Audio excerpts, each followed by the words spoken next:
আসুন আমরা প্রার্থনা করি।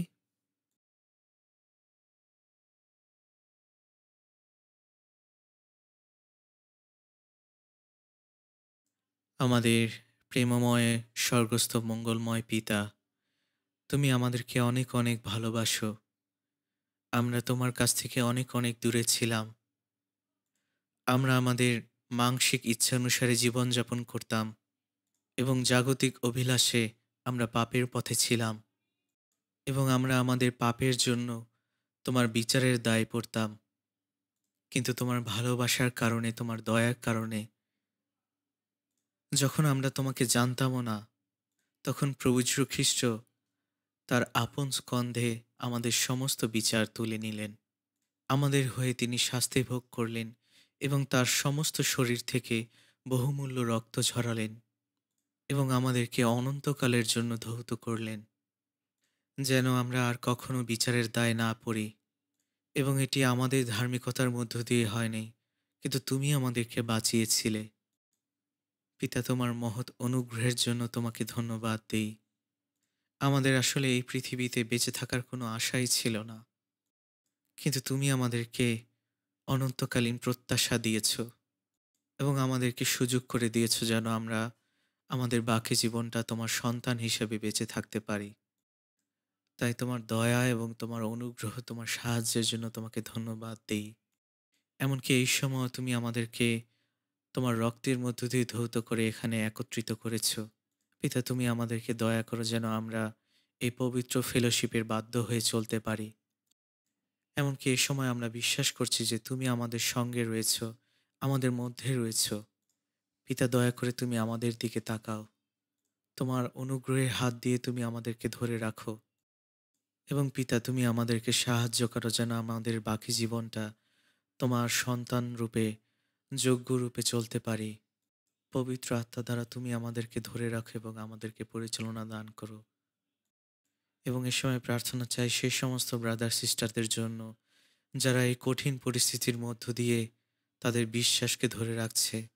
তুমি তাদেরকে দয়া করো, আশীর্বাদ করো, যেন এই শেষ সময় তোমার সুসমাচার প্রচারিত হয়, যেন তারা বিশ্বস্তভাবে তোমার মিশন কার্যক্রম পরিচালনা করতে পারে, যেন অনেক অনেক হারানো আত্মা পরিত্রাণ পায় এবং এই সামার রিট্রিটে যারা পরিত্রাণ পেয়েছে, যারা তোমার অনন্ত ভালোবাসাটা বুঝতে পেরেছে, পিতা, তোমাকে সত্যি ধন্যবাদ জানাই তোমার অনুগ্রহের জন্য যে তুমি আমাদের মধ্য দিয়ে কাজ করছো।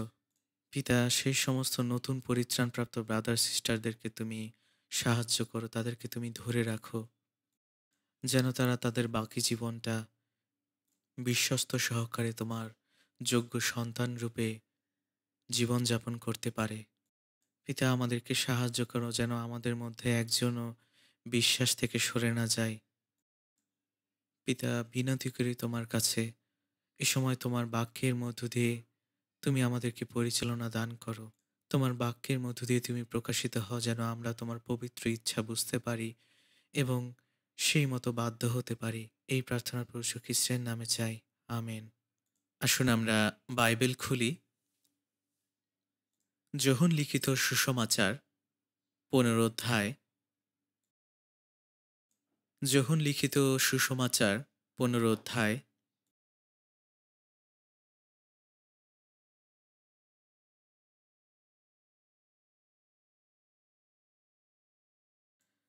যোহন লিখিত সুসমাচার 15 অধ্যায় 1 থেকে 8 পদ। 1 থেকে 8 পদ। আমি প্রথম পদটি পড়ব এবং পরবর্তী পদ আমরা একসাথে পড়ব। এভাবে আমরা প্রত্যেকটি পদ পড়ব। আসুন আমরা একসাথে পড়ি। আমি প্রকৃত দ্রাক্ষালতা এবং আমার পিতা কৃষক। আমাতে স্থিত যে কোনো শাখায় ফল না ধরে তাহা তিনি কাটিয়া ফেলিয়া দেন, এবং যে কোনো শাখায় ফল ধরে তাহা পরিষ্কার করেন, যেন তাহাতে আরও অধিক ফল ধরে। আমি তোমাদিগকে যে বাক্য বলিয়াছি তৎপ্রযুক্ত তোমরা এখন পরিষ্কৃত আছো। আমাতে থাকো আর আমি তোমাদের মধ্যে থাকি। শাখা যেমন আপনা হইতে ফল ধরিতে পারে না, দ্রাক্ষালতায় না থাকিলে পারে না। তদ্রূপ আমাতে না থাকিলে তোমরাও পারো না। আমি দ্রাক্ষালতা, তোমরা শাখা। যে আমাতে থাকে এবং যাহাতে আমি থাকি, সেই ব্যক্তি প্রচুর ফলে ফলবান হয়। কেননা আমা ভিন্ন তোমরা কিছুই করিতে পারো না। কেহ যদি আমাতে না থাকে, তাহা হইলে শাখার ন্যায় তাহাকে বাহিরে ফেলিয়া দেওয়া যায়, ও সে শুকাইয়া যায়, এবং লোকে সেগুলো কুড়াইয়া আগুনে ফেলিয়া দেয়, আর সেই সকল পুড়িয়া যায়। তোমরা যদি আমাতে থাকো এবং আমার বাক্য যদি তোমাদের মধ্যে থাকে, তবে তোমাদের যাহা ইচ্ছা হয় যাচনা করিও, তোমাদের জন্য তাহা করা যাইবে। ইহাতে আমার পিতা মহিমান্বিত হন যে তোমরা প্রচুর ফলে ফলবান হও, আর তোমরা আমার শিষ্য হইবে। গত রবিবারে আমরা যোহন 15 অধ্যায় থেকে কিছু অংশ দেখেছিলাম, কিন্তু আমি এই বিষয়ে আরও বিস্তারিত আলোচনা করতে চাই। তাই আমরা আজকে একই অধ্যায় নিয়ে আলোচনা করব। আমাদের সামার রিট্রিটে 7টি রাউন্ড হয়েছে, এবং আমরা যতটা আশা করেছিলাম তার থেকে এটি অনেক বৃহৎ আকার হয়েছে। এই সামার রিট্রিটে অনেক অনেক মানুষ অংশগ্রহণ করেছিল, এবং আপনারা জানেন যে কিছু কিছু সামার রিট্রিটে আমাদের 11,000 থেকে 12,000 মানুষ অংশগ্রহণ করেছিল। অবশ্যই সেখানে অস্বস্তিদায়ক কিছু থাকতে পারে, কিন্তু অনেক অনেক মানুষ সেখানে উপস্থিত হয়েছিল এবং তারা ঈশ্বরের বাক্য শুনেছিল। অনেক অনেক মানুষ পরিত্রাণ পেয়েছিল এবং অনেকেই বাপ্তিস্ম নিয়েছিল।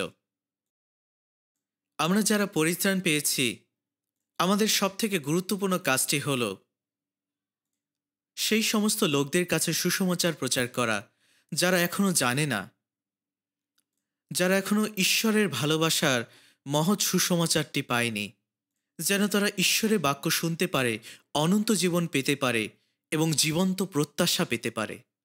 এটা হলো আমাদের জন্য সবথেকে বড় দায়িত্ব, এবং এটাই হলো আমাদের সবথেকে গুরুত্বপূর্ণ কাজ।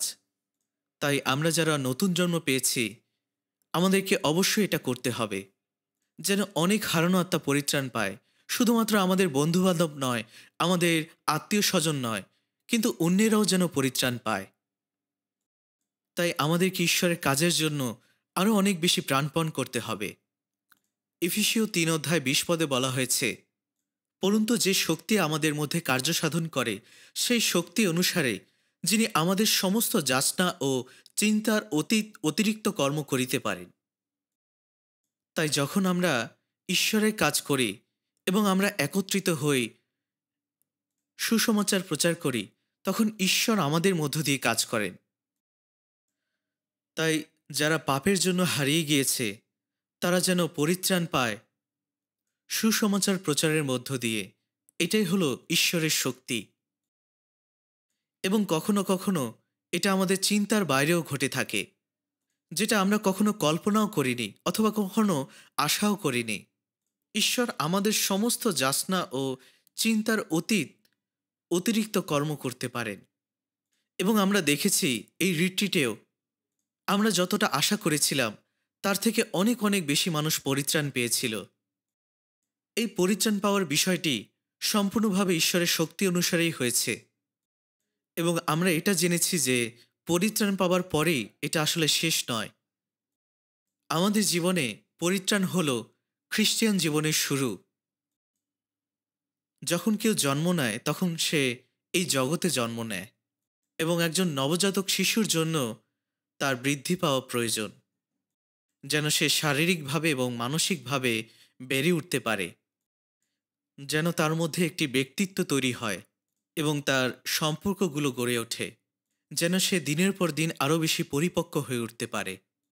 আমরা প্রত্যেকেই মানুষ হিসেবে জন্ম নিয়েছি, এবং আমরা সাধারণভাবেই আমাদের যে শিক্ষা প্রয়োজন, যে প্রশিক্ষণগুলো প্রয়োজন, আমরা সেগুলো নিয়েছি, যেন আমরা দিনের পর দিন আরও বেশি পরিপক্ক হতে পারি, যেন আমাদের মধ্যে আর কোনো শিশুসুলভ ভাব না থাকে, যেন আমরা সঠিক মানুষ হিসাবে পরিপক্ক হতে পারি। ঠিক একইভাবে আমরা যারা নতুন জন্ম পেয়েছি, আমরা ঈশ্বরের সন্তান হিসেবে আমাদের নতুন জন্ম হয়েছে। তাই কয়েক যুগ পরেই এই পৃথিবীতে আমাদের জীবন শেষ হয়ে যাবে না। কিন্তু ঈশ্বর এই উদ্দেশ্যে আমাদেরকে এই পৃথিবীতে রেখেছেন, যেন আমরা অনন্ত জীবন লাভ করতে পারি, যেন এই পৃথিবীর পরে আমরা অনন্তকালীন জীবনে যেতে পারি। এই উদ্দেশ্যে ঈশ্বর আমাদেরকে পরিত্রাণ করেছেন। ঈশ্বরের ইচ্ছে এটাই, যেন সমস্ত মানুষ অনন্ত জীবন লাভ করতে পারে এবং যেন আমরা ঈশ্বরের সন্তান রূপে, যোগ্য রূপে আমাদের বাকি জীবনটা যাপন করতে পারি, যেন আমরা ঈশ্বরের বাধ্য হয়ে চলতে পারি। তাই পরিত্রাণ পাওয়ার পরে খ্রিস্টিয়ান জীবন যাপন করা অত্যন্ত গুরুত্বপূর্ণ একটি বিষয়। আমরা ঈশ্বরের বাক্যের মধ্য দিয়ে পরিত্রাণ পেয়েছি এবং একই সাথে আমাদেরকে ঈশ্বরের বাক্য অনুসারে জীবনযাপন করা প্রয়োজন, যেন আমরা ঈশ্বরের প্রতিজ্ঞা অনুসারে, তার বাক্য অনুসারে আমরা যেন বৃদ্ধি পেতে পারি। আমরা বলে থাকি আমরা ঈশ্বরকে বিশ্বাস করি, কিন্তু কেউ কেউ আছে যারা বলছে যে আমরা বিশ্বাস করি, কিন্তু তারা ঈশ্বরের বাক্য পালন করছে না। যে ঈশ্বরের বাক্য পালন করছে না, তার সাথে ঈশ্বরের কোনো সম্পর্ক নেই। যোহন লিখিত সুসমাচার 15 অধ্যায় খুব গুরুত্বপূর্ণ একটি বিষয় নিয়ে আলোচনা করা হয়েছে। তাই আমরা এই বিষয়টি নিয়ে বারবার চিন্তা করতে চাই, যেন আমরা স্মরণে রাখতে পারি ঈশ্বর আমাদেরকে এই বাক্যের মধ্য দিয়ে কি শিক্ষা দিতে যাচ্ছেন। কারণ ঈশ্বর আমাদেরকে যা শিক্ষা দিচ্ছেন, আমাদেরকে সেই অনুসারে চলতে হবে। যখন যীশুখ্রিস্ট খুব গুরুত্বপূর্ণ সত্য নিয়ে কথা বলেন, তখন তিনি দৃষ্টান্তের মধ্য দিয়ে বাক্য প্রচার করেন এবং যীশুর সময় তখন অনেক অনেক দ্রাক্ষাক্ষেত্র ছিল। ইসরায়েল দেশে অনেক অনেক দ্রাক্ষাক্ষেত্র এবং শস্য ছিল। যখন যীশুখ্রিস্ট এই বাক্য প্রচার করছিলেন, তখন হয়তোবা তিনি একটি দ্রাক্ষলতাকে আঙ্গুল দিয়ে দেখাচ্ছিলেন এবং তিনি এই কথা বলছিলেন, আমি প্রকৃত দ্রাক্ষলতা এবং আমার পিতা কৃষক। অর্থাৎ এখানে পিতা হলেন দ্রাক্ষলতার পরিচর্যাকারী। এরপরে যীশু বলছেন, আমাদের স্থিত যে কোনো শাখায় ফল না ধরে তাহা তিনি কাটিয়া ফেলিয়া দেন এবং যে কোনো শাখায় ফল ধরে তাহা পরিষ্কার করেন, যেন তাহাতে আরও অধিক ফল ধরতে পারে। যে দ্রাক্ষলতার কৃষক, সে কখনো কখনো সেই দ্রাক্ষলতার কিছু শাখা কেটে ফেলে দেন যদি সেখানে কোনো ফল না ধরে। এর অর্থ হলো সেই শাখাটি হয়তোবা শুকিয়ে গিয়েছে অথবা অসুস্থ। তাই কৃষক সেই শুকানো শাখাটি কেটে ফেলে দেন। হয়তোবা অনেকের কাছে এই বিষয়টি অনেক রুক্ষ মনে হতে পারে যে দ্রাক্ষলতার কৃষক শুকনো শাখাগুলো কেটে ফেলে দিচ্ছে, কিন্তু আসলে যে কৃষক, সে অত্যন্ত অভিজ্ঞ। তিনি জানেন যে তিনি কি কাজটি করছেন। তিনি শুকনো শাখাগুলো কেটে ফেলে দিচ্ছেন যেন অন্য শাখাগুলো থেকে আরও অধিক ফল ধরতে পারে, যেন সমগ্র দ্রাক্ষলতাটি সুস্থ থাকতে পারে। তাই আমরা যখন এই বাক্যগুলো পড়ছি, আমাদেরকে এটা বুঝতে হবে যে কেন সেই কৃষক এই কাজটি করছেন। অবশ্যই এমন অনেকেই রয়েছেন যারা পরিত্রাণ পেয়েছেন, কিন্তু যারা ঈশ্বরের অযোগ্য সন্তান রূপে জীবনযাপন করছেন, তাদেরকে ঈশ্বর সরিয়ে ফেলতে পারেন। তিনি সেই পবিত্র লোকদের মধ্য থেকে তাদেরকে তিনি সরিয়ে ফেলবেন, যেন সেই পবিত্র লোকেরা আরও অনেক বেশি ফল ধরতে পারে। এটাই এখানে তিনি বলেছেন, যে কোনো শাখায় ফল ধরে তাহা তিনি পরিষ্কার করেন, যেন তাহাতে আরও অধিক ফল ধরে। আসলে এই পরিষ্কার করার অর্থই হলো সেই শুকনো শাখাগুলো কেটে ফেলে দেওয়া, আগাছাগুলো পরিষ্কার করা। তাই যীশুখ্রিস্ট এটাই বলেছেন যে আমি প্রকৃত দ্রাক্ষলতা এবং আমার পিতা কৃষক। এরপরে যীশুখ্রিস্ট 3 পদে এই কথা বলছেন, আমি তোমাদেরকে যে বাক্য বলেছি, এই জন্য তোমরা এখন পর্যন্ত পরিষ্কৃত আছো। আমাতে থাকো এবং আমি তোমাদের মধ্যে থাকি। গত সপ্তাহে আমি এই বিষয় নিয়ে কথা বলেছিলাম। আমি তোমাদিগকে যে বাক্য বলিয়াছি তৎপর্যন্ত তোমরা এখন পরিষ্কৃত আছো। এর অর্থ আসলে কি? যখন আমরা ঈশ্বরের বাক্যের মধ্য দিয়ে ঈশ্বরের অনুগ্রহ বুঝতে পেরেছি, যখন আমাদের মধ্যে পরিত্রাণের বিশ্বাস এসেছে যে যীশুখ্রিস্ট আমাদের জন্য মরেছিলেন এবং তার বহুমূল্য রক্ত দিয়েছিলেন, আমাদের সমস্ত পাপ তিনি ধৌত করেছিলেন, যখন আমরা ঈশ্বরের অনুগ্রহটাকে বুঝতে পেরেছি এবং এটা বিশ্বাস করেছি, তখন আমাদের আত্মা সম্পূর্ণরূপে পরিষ্কৃত হয়েছে। এই কারণে যীশুখ্রিস্ট এটা বলছেন যে আমি তোমাদেরকে যে বাক্য বলিয়াছি তৎপ্রযুক্ত তোমরা এখন পরিষ্কৃত আছো, আমাতে থাকো এবং আমি তোমাদের মধ্যে থাকি। এটাই ঈশ্বর আমাদেরকে আজ্ঞা দিয়েছেন। যারা পরিত্রাণ পায়নি তারা খ্রিস্ট থেকে দূরে রয়েছে, তারা খ্রিস্টের মধ্যে নেই। যদিও তারা হয়তোবা অনেকেই প্রতিনিয়ত চার্চে যাচ্ছে, তাদের সমস্ত জীবন ধার্মিকতায় জীবনযাপন করেছে, তারাও খ্রিস্টের থেকে দূরে রয়েছে। তাই যারা আসলে সত্যিকার অর্থে পরিত্রাণ পেয়েছে, নতুন জন্ম পেয়েছে, তাদের আত্মাই পরিষ্কৃত হয়েছে। এরপরে যীশুখ্রিস্ট আমাদেরকে এই আজ্ঞা দিয়েছেন, আমাতে থাকো এবং আমি তোমাদের মধ্যে থাকি।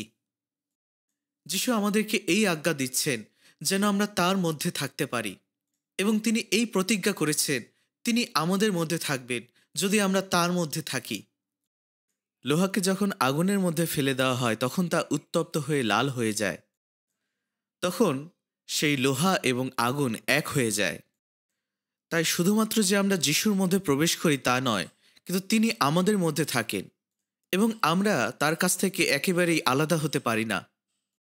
এই কারণে তিনি বলেছেন, আমাতে থাকো এবং আমি তোমাদের মধ্যে থাকি। এটা আসলে আমাদের যুক্তি দিয়ে বোঝা খুবই কঠিন একটি বিষয়। তাই এটা হলো আমাদের জন্য একটি গুপ্ত রহস্য। প্রভু আমার মধ্যে থাকেন এবং আমি তার মধ্যে থাকি। এবং দ্রাক্ষালতার এই দৃষ্টান্তের মধ্য দিয়ে বলা হয়েছে যে যীশুখ্রিস্ট আমার প্রকৃত বন্ধু, এবং যীশুখ্রিস্ট এই প্রতিজ্ঞা করেছেন যে আমি তোমার মধ্যে থাকব যখন তুমি আমার মধ্যে থাকবে। তাই যখন আমরা খ্রিস্টের মধ্যে থাকি তখন খ্রিস্টের সমস্ত কিছুই আমাদের হয়ে যায়। তার ভালোবাসা, তার অসীম অনুগ্রহ, তার মহৎ প্রতিজ্ঞা, সমস্ত কিছুই আমাদের হয়ে যায়। যদি আমি খ্রিস্টের মধ্যে থাকি তাহলে এই সমস্ত কিছুই আমার, কারণ তিনি আমাদের মধ্যে রয়েছেন। তাই এটা হলো আসলে সত্যিকারের একটি রহস্য, কিন্তু এটাই সত্য। তাই যিশু এখানে বলছেন, আমি প্রকৃত দ্রাক্ষালতা এবং তোমরা শাখা প্রশাখা। আপনি কি কখনো দ্রাক্ষালতা দেখেছেন? দ্রাক্ষালতা কেমন দেখতে? যখন এটি বড় হয়, বৃদ্ধি পায়, তখন এর শাখা প্রশাখাগুলো বিচ্ছিন্নভাবে বেড়ে ওঠে। কখনো কখনো একটি শাখা অপর শাখার উপর দিয়ে যায় অথবা একে অন্যের সাথে যুক্ত থাকে। আমার ঘরের সামনে আমার একটি দ্রাক্ষালতা রয়েছে। সেই গাছটি এখন অনেকটাই পরিপক্ক হয়েছে এবং এর অনেকগুলো আঙুর ফল হয়েছে। এই গাছটি আসলে খুবই অদ্ভুত একটি গাছ। এই গাছটি যত বড়ই হোক না কেন, আপনি এর ডালপালাগুলো কখনোই কোনো কাজে লাগাতে পারবেন না। এমনকি বাইবেলও এই কথা বলছে যে দ্রাক্ষালতার যে গাছ, সেই গাছের কাঠ থেকে আপনি কিছুই বানাতে পারবেন না। এমনকি আপনি কোনো কিছু ঝুলানোর জন্য দড়িও বানাতে পারবেন না। এবং জিএসকেল 15 অধ্যায় 2-4 পদে এই কথা বলা হয়েছে। সেখানে এই কথা বলা হয়েছে যে দ্রাক্ষালতার আসলে আঙুর ফল দেওয়া ছাড়া আর কোনো কাজেই লাগে না। এই কারণে দ্রাক্ষালতা এবং এর শাখা প্রশাখাগুলো সম্পূর্ণ মূল্যহীন। এটি শুধুমাত্র আগুনে পোড়ানোর জন্যই ব্যবহার করা হয়। যখন আমরা পরিত্রাণ পাই এবং নতুন জন্ম পাই, আমাদেরকে যেটা করতে হবে তা হলো ঈশ্বরের গৌরবের জন্য ফল দেওয়া। এবং আমাদের মধ্য দিয়ে ফলবান হওয়ার বিষয়টি, এটা আমাদের নিজেদের শক্তি বা নিজেদের যোগ্যতার মধ্য দিয়ে নয়, কিন্তু আমাদের জীবনে যীশুখ্রিস্টের কাজ করার মধ্য দিয়ে। তাই যতক্ষণ পর্যন্ত শাখা প্রশাখা দ্রাক্ষালতার সাথে যুক্ত থাকবে ততক্ষণ সে দ্রাক্ষালতা থেকে পুষ্টি পাবে। এবং এর মধ্য দিয়ে এটি স্বয়ংক্রিয়ভাবে ফল দিতে পারবে। তাই শাখা প্রশাখার একমাত্র কাজ হল দ্রাক্ষলতার সাথে যুক্ত থাকা, তাহলে সেই ফল দিতে পারবে। যখন শাখা প্রশাখা দ্রাক্ষলতার সাথে যুক্ত থাকে, তখন দ্রাক্ষলতা ভূমি থেকে সমস্ত পুষ্টি নেয় এবং পানি এবং সমস্ত কিছুই সে তার শাখার কাছে প্রদান করে, যেন শাখা প্রশাখাগুলো ফল তৈরি করতে পারে। এটা হলো সবথেকে স্বাভাবিক বিষয়, তাই না? আমরা কখনো আমাদের নিজেদের খ্রিস্টিয়ান জীবনকে নিজেদের শক্তি দিয়ে চালাতে পারি না, কিন্তু যতক্ষণ পর্যন্ত আমরা যিশুর সঙ্গে যুক্ত থাকব, ততক্ষণ পর্যন্ত যিশুর সমস্ত অসীম ভালোবাসা, অসীম অনুগ্রহ আমরা পেতে থাকব। খ্রিস্টে থাকার কারণে আমরা স্বাভাবিকভাবে বেড়ে উঠব, পরিপক্ক হব এবং স্বয়ংক্রিয়ভাবে ফলবান হব, কারণ তিনি আমাদের মধ্যে আছেন এবং আমরা তার মধ্যে আছি, যেন আমরা ফলবান হতে পারি। এই কারণে যতক্ষণ পর্যন্ত শাখা দ্রাক্ষলতার সাথে যুক্ত রয়েছে, ততক্ষণ পর্যন্ত তার নিজের কোনো রকম শক্তি ছাড়াই সে ফলবান হতে পারবে। শাখা প্রশাখার আসলে এখানে নিজস্ব কোনো শক্তি ব্যবহার করার প্রয়োজন নেই, কারণ যতক্ষণ পর্যন্ত সে দ্রাক্ষলতার সাথে যুক্ত থাকবে, ততক্ষণ সে দ্রাক্ষলতা থেকে সমস্ত পুষ্টি এবং উপাদান পাবে, যে পুষ্টি এবং উপাদান তাকে পরিপক্ক হতে, বৃদ্ধি পেতে এবং ফলবান হতে সাহায্য করবে। ঠিক একইভাবে যখন আমরা আমাদের খ্রিস্টিয়ান জীবনকে দেখি, আমাদের খ্রিস্টিয়ান জীবনটি ঠিক এই রকমই সাধারণ। যীশুখ্রিস্ট আমাদের কাছ থেকে খুব বেশি কিছু চাচ্ছেন না। তিনি চান শুধুমাত্র যেন আমরা তার বাধ্য থাকতে পারি, আমরা যেন তার মধ্যে থাকতে পারি, তাহলে তিনি আমাদের মধ্যে থাকবেন।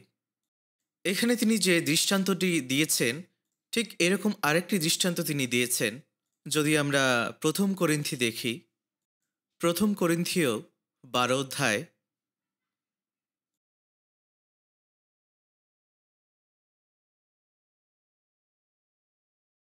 প্রথম করিন্থীয় 12 অধ্যায় 13 পদ। আসুন আমরা একসাথে পড়ি। ফলত আমরা কি যিহুদি, কি গ্রীক, কি দাস, কি স্বাধীন, সকলেই এক দেহ হইবার জন্য একই আত্মাতে বাপ্তাইজিত হইয়াছি এবং সকলেই এক আত্মা হইতে পায়িত হইয়াছি। আপনারা জানেন, প্রথম করিন্থীয় 12 অধ্যায় প্রেরিত পৌল এখানে যে বিষয়টি নিয়ে কথা বলেছেন, তা হল বিশ্বাসী এবং যীশুখ্রিস্টের সঙ্গে সম্পর্কের বিষয়। আমরা হলাম দেহ এবং খ্রিস্ট হলেন এই দেহের মাথা। আমরা সকলেই খ্রিস্টের দেহ হয়েছি। এটি হলো মণ্ডলী এবং খ্রিস্ট হলেন মণ্ডলীর মস্তক, অর্থাৎ এই দেহের মস্তক। তাই আপনি যিহুদি হন অথবা গ্রিক হন, অর্থাৎ যিহুদি বলতে ঈশ্বরের লোকের কথা বলা হয়েছে এবং গ্রিক বলতে পরজাতীয়দের কথা বলা হয়েছে। অর্থাৎ এখানে বোঝানো হয়েছে আপনি পৃথিবীর যে কোনো জায়গার মানুষ হন না কেন, অথবা আপনি দাস হন বা স্বাধীন হন, আপনার অবস্থা যেমনই হোক না কেন, সমস্ত পরিত্রাণপ্রাপ্ত ব্যক্তি এক আত্মায় বাপ্তায়জিত হয়ে এক দেহের অংশ হয়েছে। আমরা প্রত্যেকেই এক আত্মায় বাপ্তায়জিত হয়েছি। এখানে আসলে বিশেষ কোনো অলৌকিক বিষয়ের কথা বলা হয়নি, অথবা অলৌকিক কোনো অভিজ্ঞতার কথা বলা হয়নি যখন আপনি প্রার্থনা করছেন।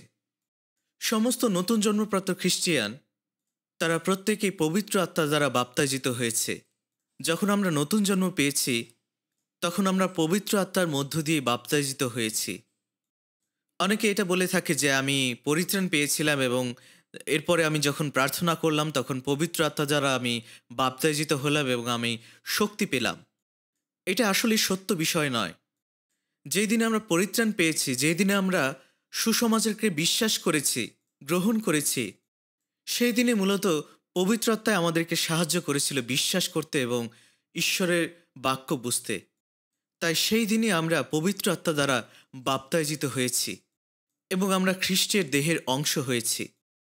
গালাতীয় 3 অধ্যায় 2 পদে বলা হয়েছে, কেবল এই কথা তোমাদের কাছে জানিতে চাহি, তোমরা কি ব্যবস্থার কার্য হেতু আত্মা পাইয়াছ, না বিশ্বাসের বার্তা শ্রবণ হেতু? আমরা বিশ্বাসের মধ্য দিয়ে পবিত্র আত্মা পেয়েছি এবং যখন আমরা পবিত্রতা পেয়েছি, তখন আমরা বাপ্তায়জিত হয়েছি এবং এক দেহের অংশ হয়েছি। এবং শুধুমাত্র যে আমরা পবিত্র আত্মার মধ্য দিয়ে বাপ্তাজিত হয়েছি তা নয়, কিন্তু আমাদের সকলকেই একই পবিত্র আত্মা থেকে পান করতে দেওয়া হয়েছে। অর্থাৎ আমরা একই পবিত্র আত্মা থেকে আমাদের যা প্রয়োজন সেই অনুগ্রহ আমরা পাচ্ছি। তাই যতক্ষণ পর্যন্ত শাখা প্রশাখা দ্রাক্ষালতার সঙ্গে যুক্ত রয়েছে ততক্ষণ পর্যন্ত সে সমস্ত পুষ্টি উপাদান পাচ্ছে। তাই ১ করিন্থীয় ১২ অধ্যায়ে এই কথা বলা হয়েছে, যখনই আমরা পরিত্রাণ পেয়েছি, নতুন জন্ম পেয়েছি, তখনই আমরা পবিত্র আত্মা পেয়েছি। পবিত্র আত্মা আমাদেরকে এক দেহের অংশ করেছে এবং সেই দেহের মস্তক হলেন যীশুখ্রিস্ট, অর্থাৎ তিনি মণ্ডলীর মস্তক। একটি দেহের মস্তক হল সেই দেহের কেন্দ্রবিন্দু। মস্তক দেহকে নির্দেশনা দিবে তাকে কোথায় যেতে হবে, এবং মস্তক থেকেই সমস্ত দেহের পুষ্টি উপাদান যায়। আসুন আমরা ১ করিন্থীয় ১২ অধ্যায় ২৭ পদ দেখি। তোমরা খ্রিস্টের দেহ এবং এক একজন এক একটি অঙ্গ।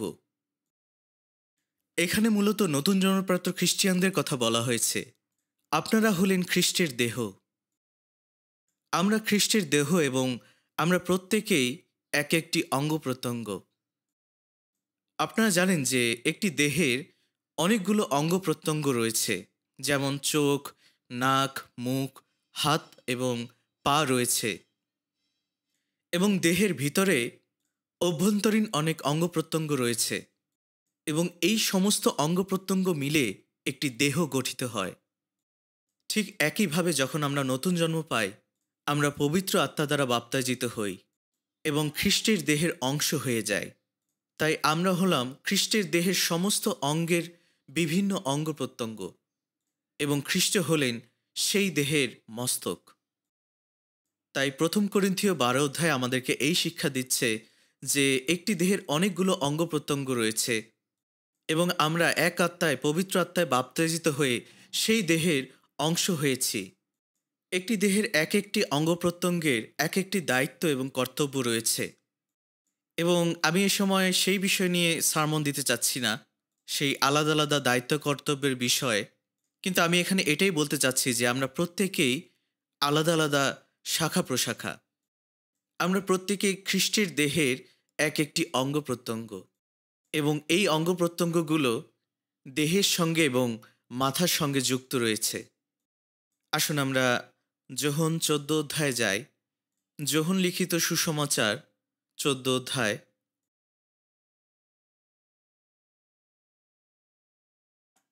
অধ্যায় ২০ পদ। আসুন আমরা একসাথে পড়ি। সেই দিন তোমরা জানিবে যে আমি আমার পিতাতে আছি ও তোমরা আমাতে আছো, এবং আমি তোমাদের মধ্যে আছি। যীশুখ্রিস্ট এখানে কোন দিনের কথা বলছেন? কোন দিনের কথা তিনি শিশুদের কাছে বলছেন? তিনি মূলত আসলে সেই দিনের কথা বলছিলেন যেদিন তিনি মারা যাবেন এবং আবার পুনরুত্থিত হবেন। যীশুখ্রিস্ট ক্রুশে মৃত্যুবরণ করেছিলেন এবং ৩ দিন পরে তিনি পুনরুত্থিত হয়েছিলেন। তিনি আমাদের পাপ ক্ষমা করার জন্য মৃত্যুবরণ করেছিলেন এবং তার সমস্ত দেহ থেকে রক্ত ঝরিয়েছিলেন। তিনি অনন্তকালের জন্য আমাদের পাপ ক্ষমার কাজটি সম্পন্ন করেছেন এবং তার পুনরুত্থানের মধ্য দিয়ে তিনি মৃত্যুকে জয় করেছেন। তিনি আমাদের পাপের ক্ষমার জন্য মৃত্যুবরণ করেছিলেন এবং অনন্ত জীবনের জন্য গৌরবান্বিত করার উদ্দেশ্যে তিনি পুনরুত্থিত হয়েছিলেন। তাই সেই দিন হল যেই দিন তিনি পুনরুত্থিত হয়েছিলেন, অর্থাৎ তার পুনরুত্থানের দিন।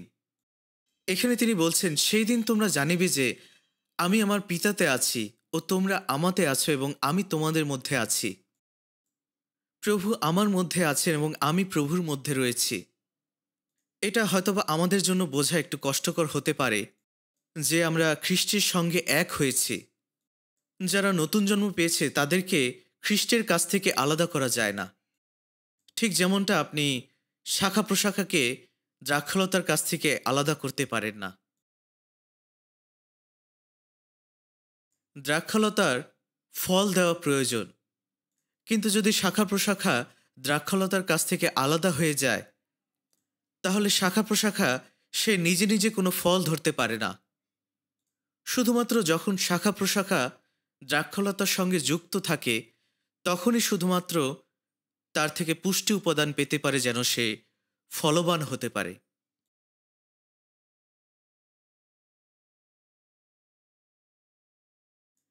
প্রভু যীশু খ্রিস্ট হলেন আমাদের মস্তক এবং আমরা হলাম খ্রিস্টের দেহ। তাই যখন তিনি বলছেন, আমি তোমাদের মধ্যে রয়েছি, তোমরা আমার মধ্যে রয়েছ, এর অর্থ প্রভু আমাদের মধ্যে রয়েছে এবং প্রভুর সমস্ত কিছুই আমাদের হয়েছে, আর আমাদের সমস্ত কিছুই প্রভুর হয়েছে। আমরা আর প্রভুর কাছ থেকে আলাদা থাকতে পারি না। শাখা প্রশাখা নিজে থেকে কখনোই ফল দিতে পারে না যদি সে দ্রাক্ষলতার কাছ থেকে বিচ্ছিন্ন থাকে।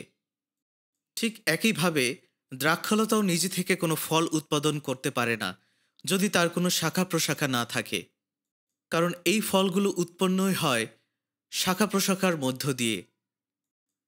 তাই যদি দ্রাক্ষলতার ফল উৎপাদন করার প্রয়োজন পড়ে, তার অবশ্যই শাখা প্রশাখার উপরেই নির্ভরশীল হতে হবে, এবং একইভাবে শাখা প্রশাখারও দ্রাক্ষলতার সঙ্গে যুক্ত থাকতে হবে, যেন সে স্বয়ংক্রিয়ভাবেই ফলবান হতে পারে। ঠিক একইভাবে যীশুখ্রিস্ট আমাদের সাথে তার সম্পর্কের কথা বলছেন। আমরা আর তার কাছ থেকে বিচ্ছিন্ন হয়ে থাকতে পারি না। এখানে তিনি বলছেন যে সেই দিন তোমরা জানতে পারবে যে আমি আমার পিতার মধ্যে রয়েছি এবং আমি তোমাদের মধ্যে রয়েছি এবং তোমরা আমার মধ্যে রয়েছ। আমরা আর খ্রিস্টের কাছ থেকে আলাদা হয়ে যেতে পারি না। প্রভু যীশু খ্রিস্টের মৃত্যুর মধ্য দিয়ে আমার সমস্ত পাপ ক্ষমা করা হয়েছে এবং তার পুনরুত্থানের মধ্য দিয়ে আমরা একটি নতুন জীবন পেয়েছি। তাই আমরা তার সঙ্গে এক হয়েছি, আমরা খ্রিস্টের সঙ্গে এক হয়েছি। তাই আমরা আর আলাদা হয়ে যেতে পারি না, আমরা খ্রিস্টের কাছ থেকে আলাদা হতে পারি না।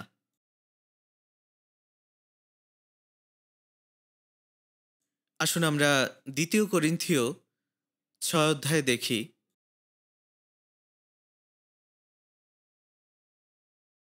২ করিন্থীয় ৬ অধ্যায়, ২ করিন্থীয় ৬ অধ্যায় ১৬ পদ। আসুন আমরা একসাথে পড়ি। আর প্রতিমাদের সহিত ঈশ্বরের মন্দিরেই বা কি সম্পর্ক? আমরাই তো জীবন্ত ঈশ্বরের মন্দির। যেমন ঈশ্বর বলিয়াছেন, আমি তাহাদের মধ্যে বসতি করিব ও গমনাগমন করিব, এবং আমি তাহাদের ঈশ্বর হইব ও তাহারা আমার প্রজা হইবে। আমরাই হলাম জীবন্ত ঈশ্বরের মন্দির। যখন আমরা পরিত্রাণ পেয়েছি, নতুন জন্ম পেয়েছি, তখনই আমরা ঈশ্বরের মন্দির হয়েছি, যেটা ১ করিন্থীয় ৬ অধ্যায় ১৫ পদে বলা হয়েছে যে আমরা খ্রিস্টের দেহের অঙ্গ প্রত্যঙ্গ। অর্থাৎ আমরাই এই মন্দিরের মধ্যে রয়েছি, কারণ এই দেহই হলো মন্দির, এবং যে দেহ আমরা পেয়েছি এই দেহটাও ঈশ্বরের মন্দির। তাহলে আপনি কি এই মন্দিরকে কুলুষিত করবেন? আপনি কি এটা জানেন যে পবিত্র আত্মা আপনার মধ্যে রয়েছে? যারা এই দেহটাকে ব্যবহার করছে এবং পাপ করছে, যারা এই বিষয়টি ভুলে যাচ্ছে, অস্বীকার করছে যে তাদের এই দেহের মধ্যেই পবিত্র আত্মার মন্দির রয়েছে, তারা আসলে পাপ করছে। কারণ পবিত্র আত্মা আমাদের দেহের মধ্যে রয়েছে। এই দেহটাই হলো পবিত্র আত্মার মন্দির, পবিত্র স্থান। তাহলে আপনি কি এই মন্দিরকে খারাপ কাজে ব্যবহার করবেন এবং এই মন্দিরকে কুলুষিত করবেন? অবশ্যই আমরা এটা করতে পারি না। আমরা কখনোই আমাদের দেহ নিয়ে যা ইচ্ছে তাই করতে পারি না, কারণ এই দেহটা হলো ঈশ্বরের মন্দির এবং পবিত্র আত্মা আমাদের মধ্যে রয়েছেন। ঈশ্বর এখানে বলছেন আমরা এই জীবন্ত ঈশ্বরের মন্দির। তিনি বলছেন, আমি তাহাদের মধ্যে বসতি করিব ও গমনাগমন করিব। শুধুমাত্র তাই নয় যে আমরা এক একজন ঈশ্বরের মন্দির, কিন্তু যখন আমরা একত্রিত হচ্ছি তখন আমরা একত্রে ঈশ্বরের মন্দির হচ্ছি। ঈশ্বর এখানে বলছেন আমি তাদের মধ্যে বসবাস করব এবং আমি তাদের মধ্যে গমনাগমন করব, এবং তিনি বলছেন যে আমি তাদের ঈশ্বর হব এবং তারা আমার প্রজা হবে। ঈশ্বর আমাদের মধ্যে বসবাস করছেন এবং তিনি আমাদের মধ্য দিয়ে গমনাগমন করছেন, তিনি আমাদের মধ্য দিয়ে কাজ করছেন। ঠিক যেমনটা দ্রাক্ষালতা করছে। যখন শাখা প্রশাখা দ্রাক্ষালতার সঙ্গে যুক্ত থাকে তখন সে ফলবান হতে পারে। যীশুখ্রিস্ট বলছেন যে আমাকে ছাড়া তোমরা কিছুই করতে পারো না। দ্রাক্ষালতা ছাড়া শাখা প্রশাখা সম্পূর্ণ অর্থহীন। এটি আসলে কিছুই করতে পারে না, এটি কোনো ফলও দিতে পারে না। তাই তখন শাখা প্রশাখা মূল্যহীন হয়ে পড়ে এবং এই কারণে সেই শাখা প্রশাখাগুলোকে কেটে ফেলে দেওয়া হয় এবং আগুনে ছুঁড়ে ফেলে দেওয়া হয়। এটা আসলে কল্পনা করা খুব কঠিন একটি বিষয়। আমাদের দেহ হলো ঈশ্বরের মন্দির, যেখানে ঈশ্বর থাকেন। ঈশ্বর বলছেন যে আমি তাদের মধ্যে বসবাস করব। এখানে তিনি পবিত্রগণের একত্রিত হওয়ার কথা বলছেন। প্রভু আমাদের মধ্যে রয়েছেন এবং তিনি আমাদের মধ্যে গমনাগমন করছেন।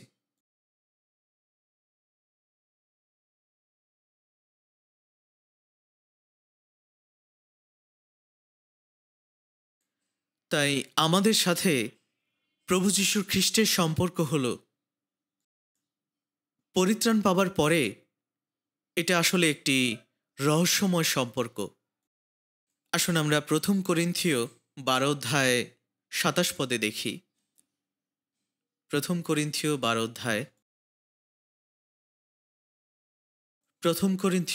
অধ্যায়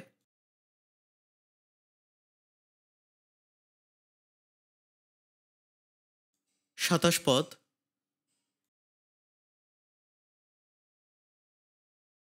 ১ করিন্থীয় ১২ অধ্যায় ২৭ পদ। আসুন আমরা একসাথে পড়ি। তোমরা খ্রিস্টের দেহ এবং এক একজন এক একটি অঙ্গ।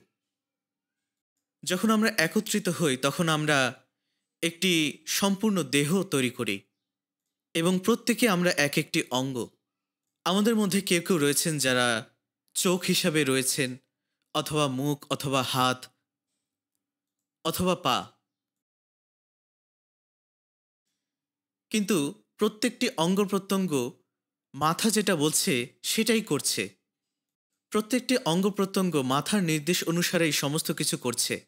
ঠিক যেমনটা আমরা আমাদের সামার রিট্রিটে দেখেছি, এখানে কাউকে জোরপূর্বক কোনো কিছু করতে বলা হয়নি।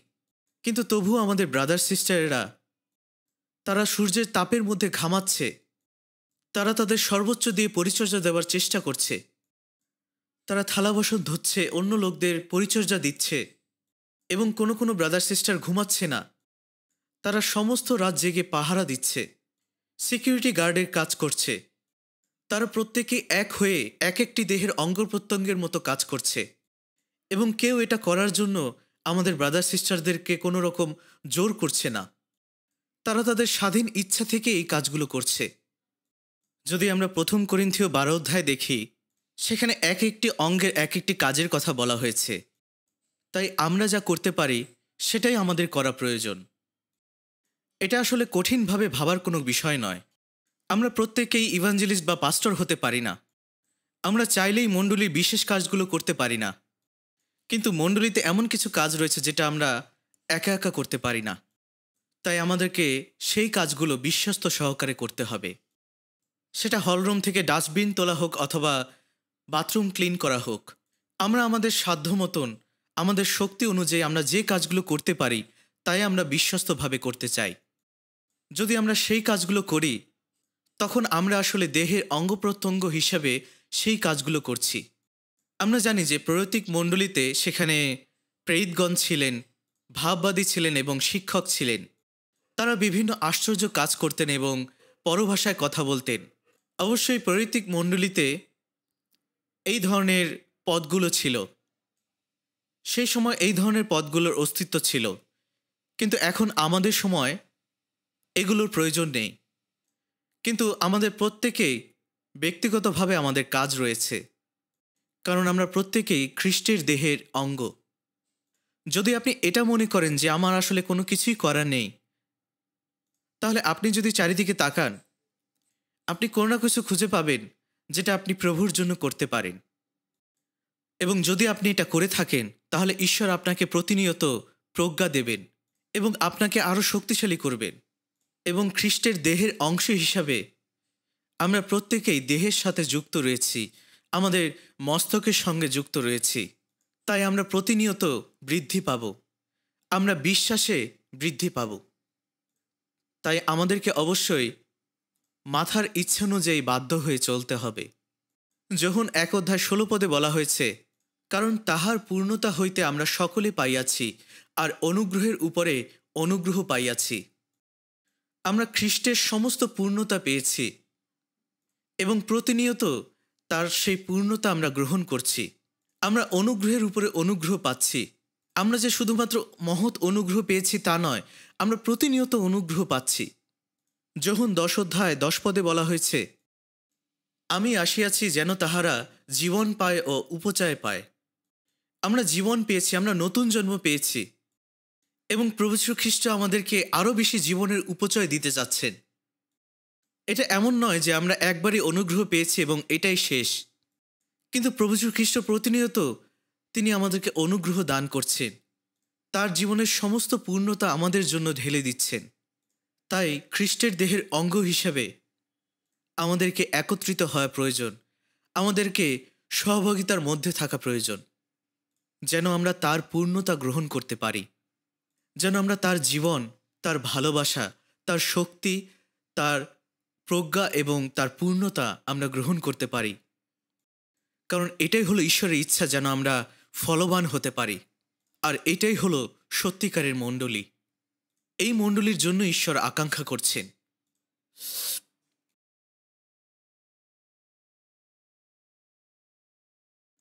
কলসীয় 2:19 আসুন আমরা একসাথে পড়ি। কিন্তু সেই মস্তক ধারণ করে না, যাহা হইতে সমস্ত দেহ গ্রন্থি ও বন্ধন দ্বারা পরিপুষ্ট ও সংশক্ত হইয়া ঈশ্বরীয় বৃদ্ধিতে বৃদ্ধি পাইতেছে। এখানে বলা হয়েছে তারা শক্তভাবে মাথাকে অর্থাৎ যীশুখ্রিস্টকে ধরে রাখে না।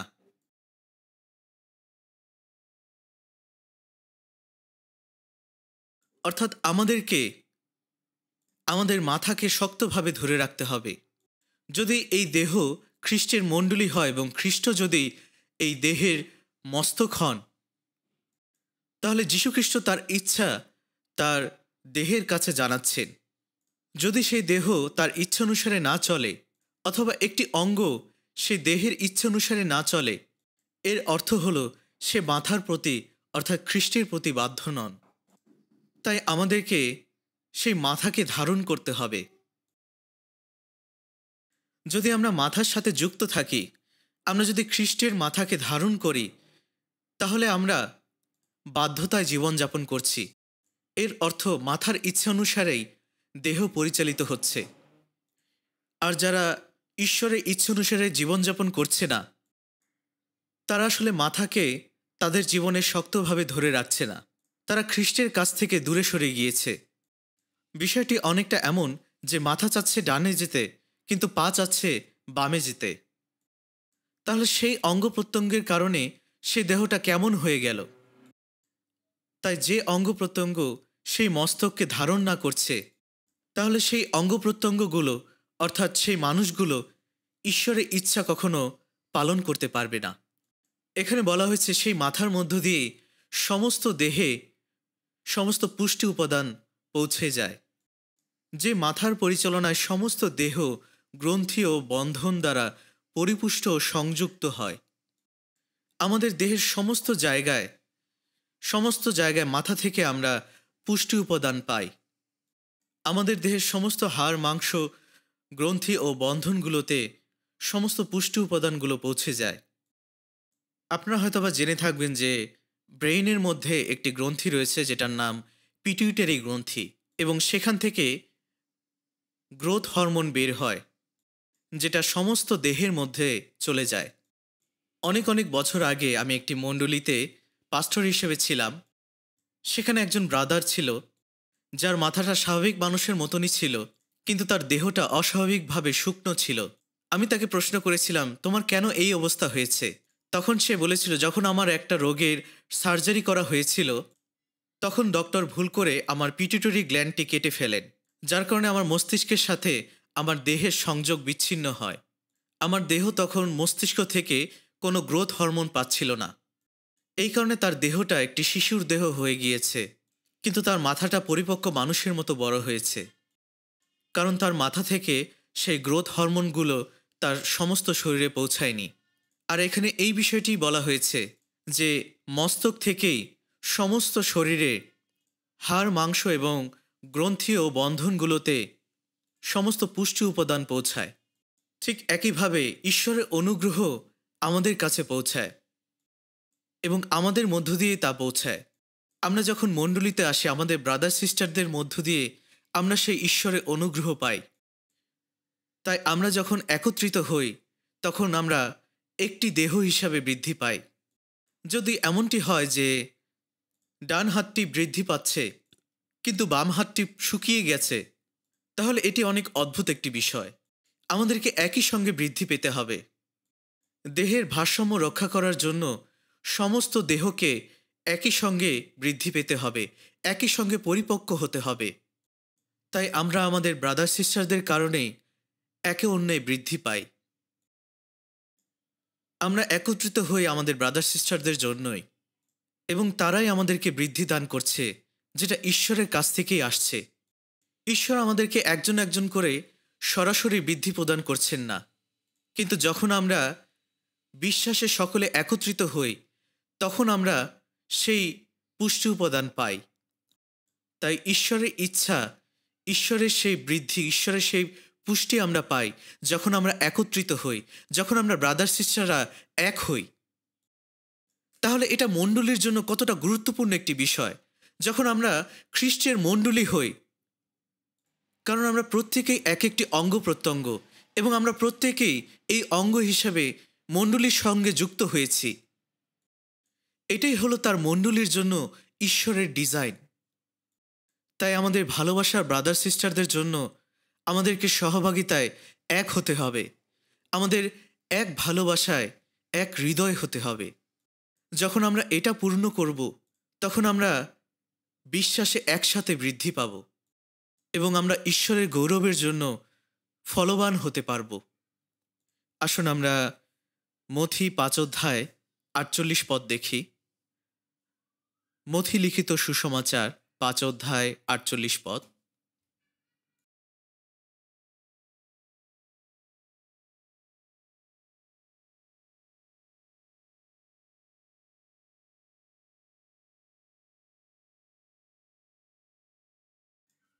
মথি লিখিত সুসমাচার 5 অধ্যায় 48 পদ। আসুন আমরা একসাথে পড়ি।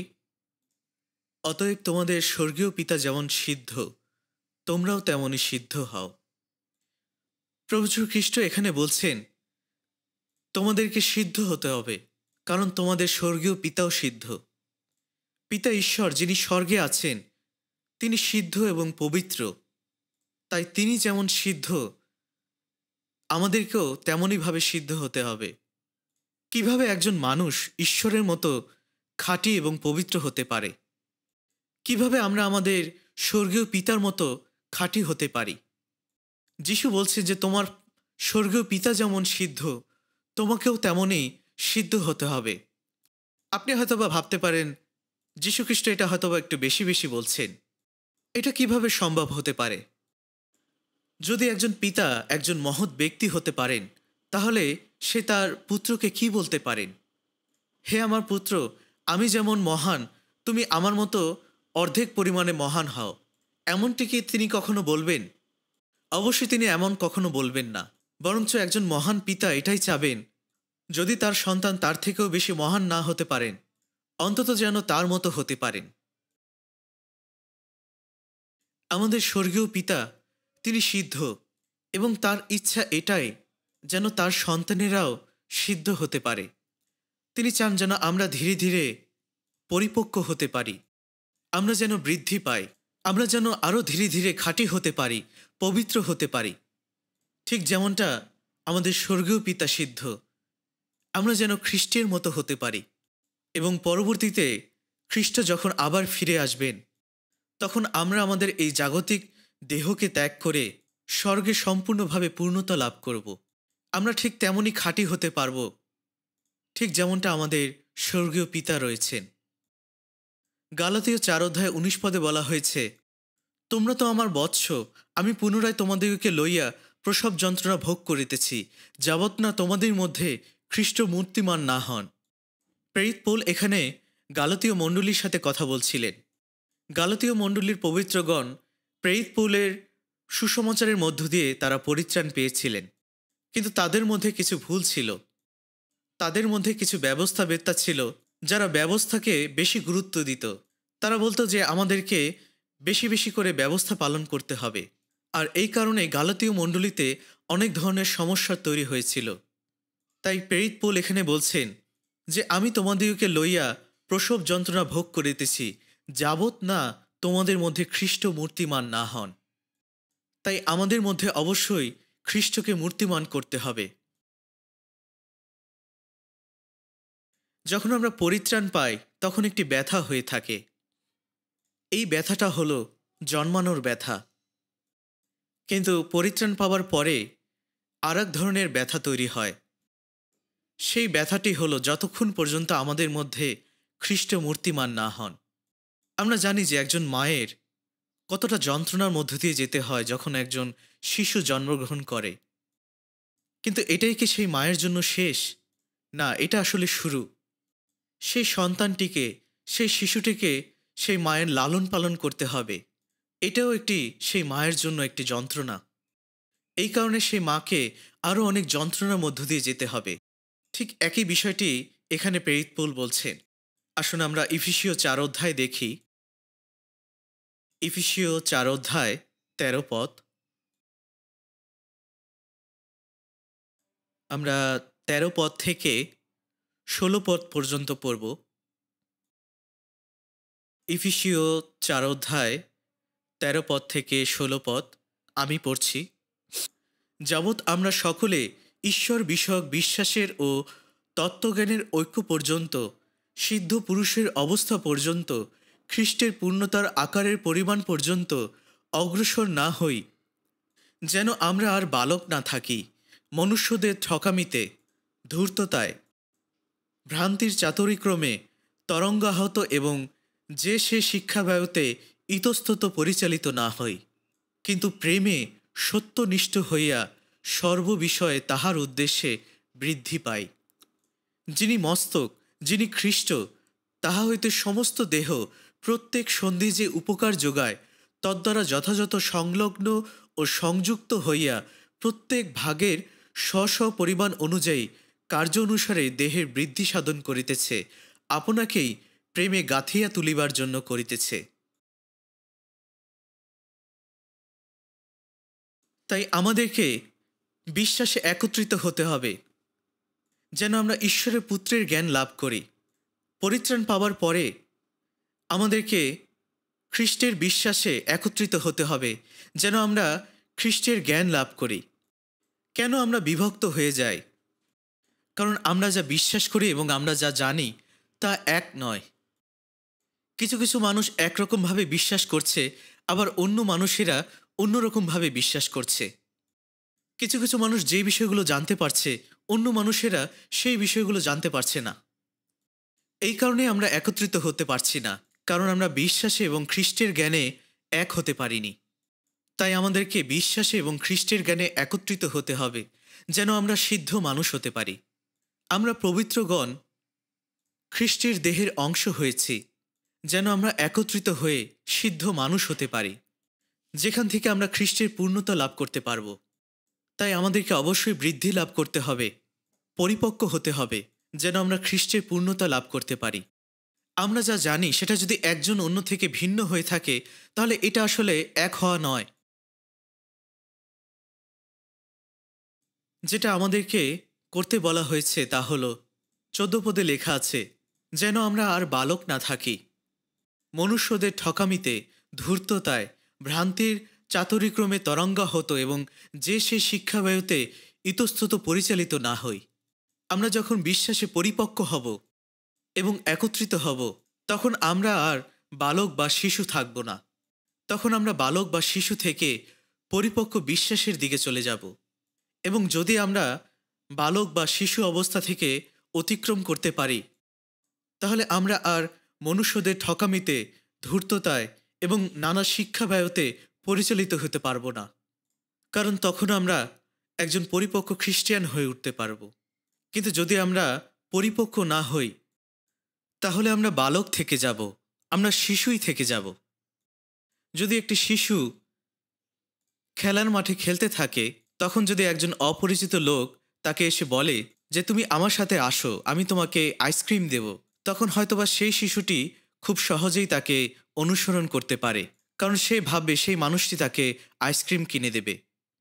কিন্তু যদি সেই শিশুটি পরিপক্ক হতে শুরু করে, তাহলে সে কখনোই একজন অপরিচিত লোককে অনুসরণ করবে না, কারণ সেই লোকটি তার পরিচিত নয়। সে বুঝতে পারবে যে হয়তোবা সেই লোকটি আমাকে কিডন্যাপ করার চেষ্টা করছে, অথবা আমার কোনো ক্ষতি করতে চেষ্টা করছে। একটু চিন্তা করে দেখুন, এই পৃথিবীতে এখন কত ধরনের ভ্রান্ত শিক্ষা রয়েছে, ভুল ডক্ট্রিন রয়েছে। এমন অনেক ধরনের মণ্ডলী এবং অর্গানাইজেশনগুলো রয়েছে, সেই প্রতিষ্ঠানগুলোতে ভ্রান্ত শিক্ষা দেওয়া হচ্ছে, যেটা সম্পূর্ণভাবে বাইবেল বিরুদ্ধ, এবং ভিন্ন ভিন্ন ধরনের মতাদর্শ তারা দিচ্ছে। এবং অনেক অনেক মানুষ তাদের সেই ভ্রান্ত শিক্ষাগুলোকে ফলো করছে, অনুসরণ করছে। কারা আসলে এই ধরনের ভ্রান্ত শিক্ষার মধ্যে রয়েছে, এটা আসলে বোঝা খুবই কঠিন। এবং অবশ্যই সবথেকে বড় যে ভ্রান্ত বিষয়গুলো রয়েছে, তার মধ্যে একটি হলো যেটা শত শত বছর ধরে চলে আসছে, সেটা হলো ক্যাথলিক চার্চের পোপ। পোপ শব্দটি এসেছে পাপা শব্দ থেকে, যার অর্থ হলো বাবা বা পিতা, অর্থাৎ তিনি মণ্ডলীর পিতা। এবং এই পোপ আসলে সেই পোপের পদটি পেয়েছেন পিতরের কাছ থেকে, যাকে তারা মনে করে প্রথম পোপ। এবং পোপের কাছেই রয়েছে স্বর্গের চাবি। আপনারা জানেন যে যীশুখ্রিস্ট এই কথা পিতরকে বলেছিলেন যে আমি তোমাকে স্বর্গের চাবি দিচ্ছি। কিন্তু যখন যীশুখ্রিস্ট এই কথা বলছিলেন, তখন তিনি আসলে মণ্ডলীকে বুঝিয়েছিলেন। কিন্তু রোমান ক্যাথলিক চার্চ এটা মনে করে যে পোপের হাতেই সেই স্বর্গের চাবি রয়েছে, এবং তাদের সমস্ত যাজকেরা পোপের প্রতিনিধিত্ব করছে, এবং তাদের কাছে পাপ ক্ষমা করার শক্তি দেওয়া হয়েছে। আমরা জানি যে যোহন 20:23 বলা হয়েছে, যীশুখ্রিস্ট তার শিষ্যদেরকে এই কথা বলেছিলেন যে তিনি পবিত্র আত্মা পাঠাবেন, এবং তিনি তাদেরকে বলেছিলেন যে তোমরা যাদের পাপ ক্ষমা করবে তাদের পাপ ক্ষমা করে দেওয়া হবে, আর যাদের পাপ রাখবে তাদের পাপ রেখে দেওয়া হবে। এখানে মূলত এটাই বলা হয়েছে, যখন আমরা পবিত্র আত্মা পাব, তখন যদি আমরা সুসমাচার প্রচার করি, তখন মানুষগুলো পরিত্রাণ পাবে, তাদের পাপ ক্ষমা করে দেওয়া হবে।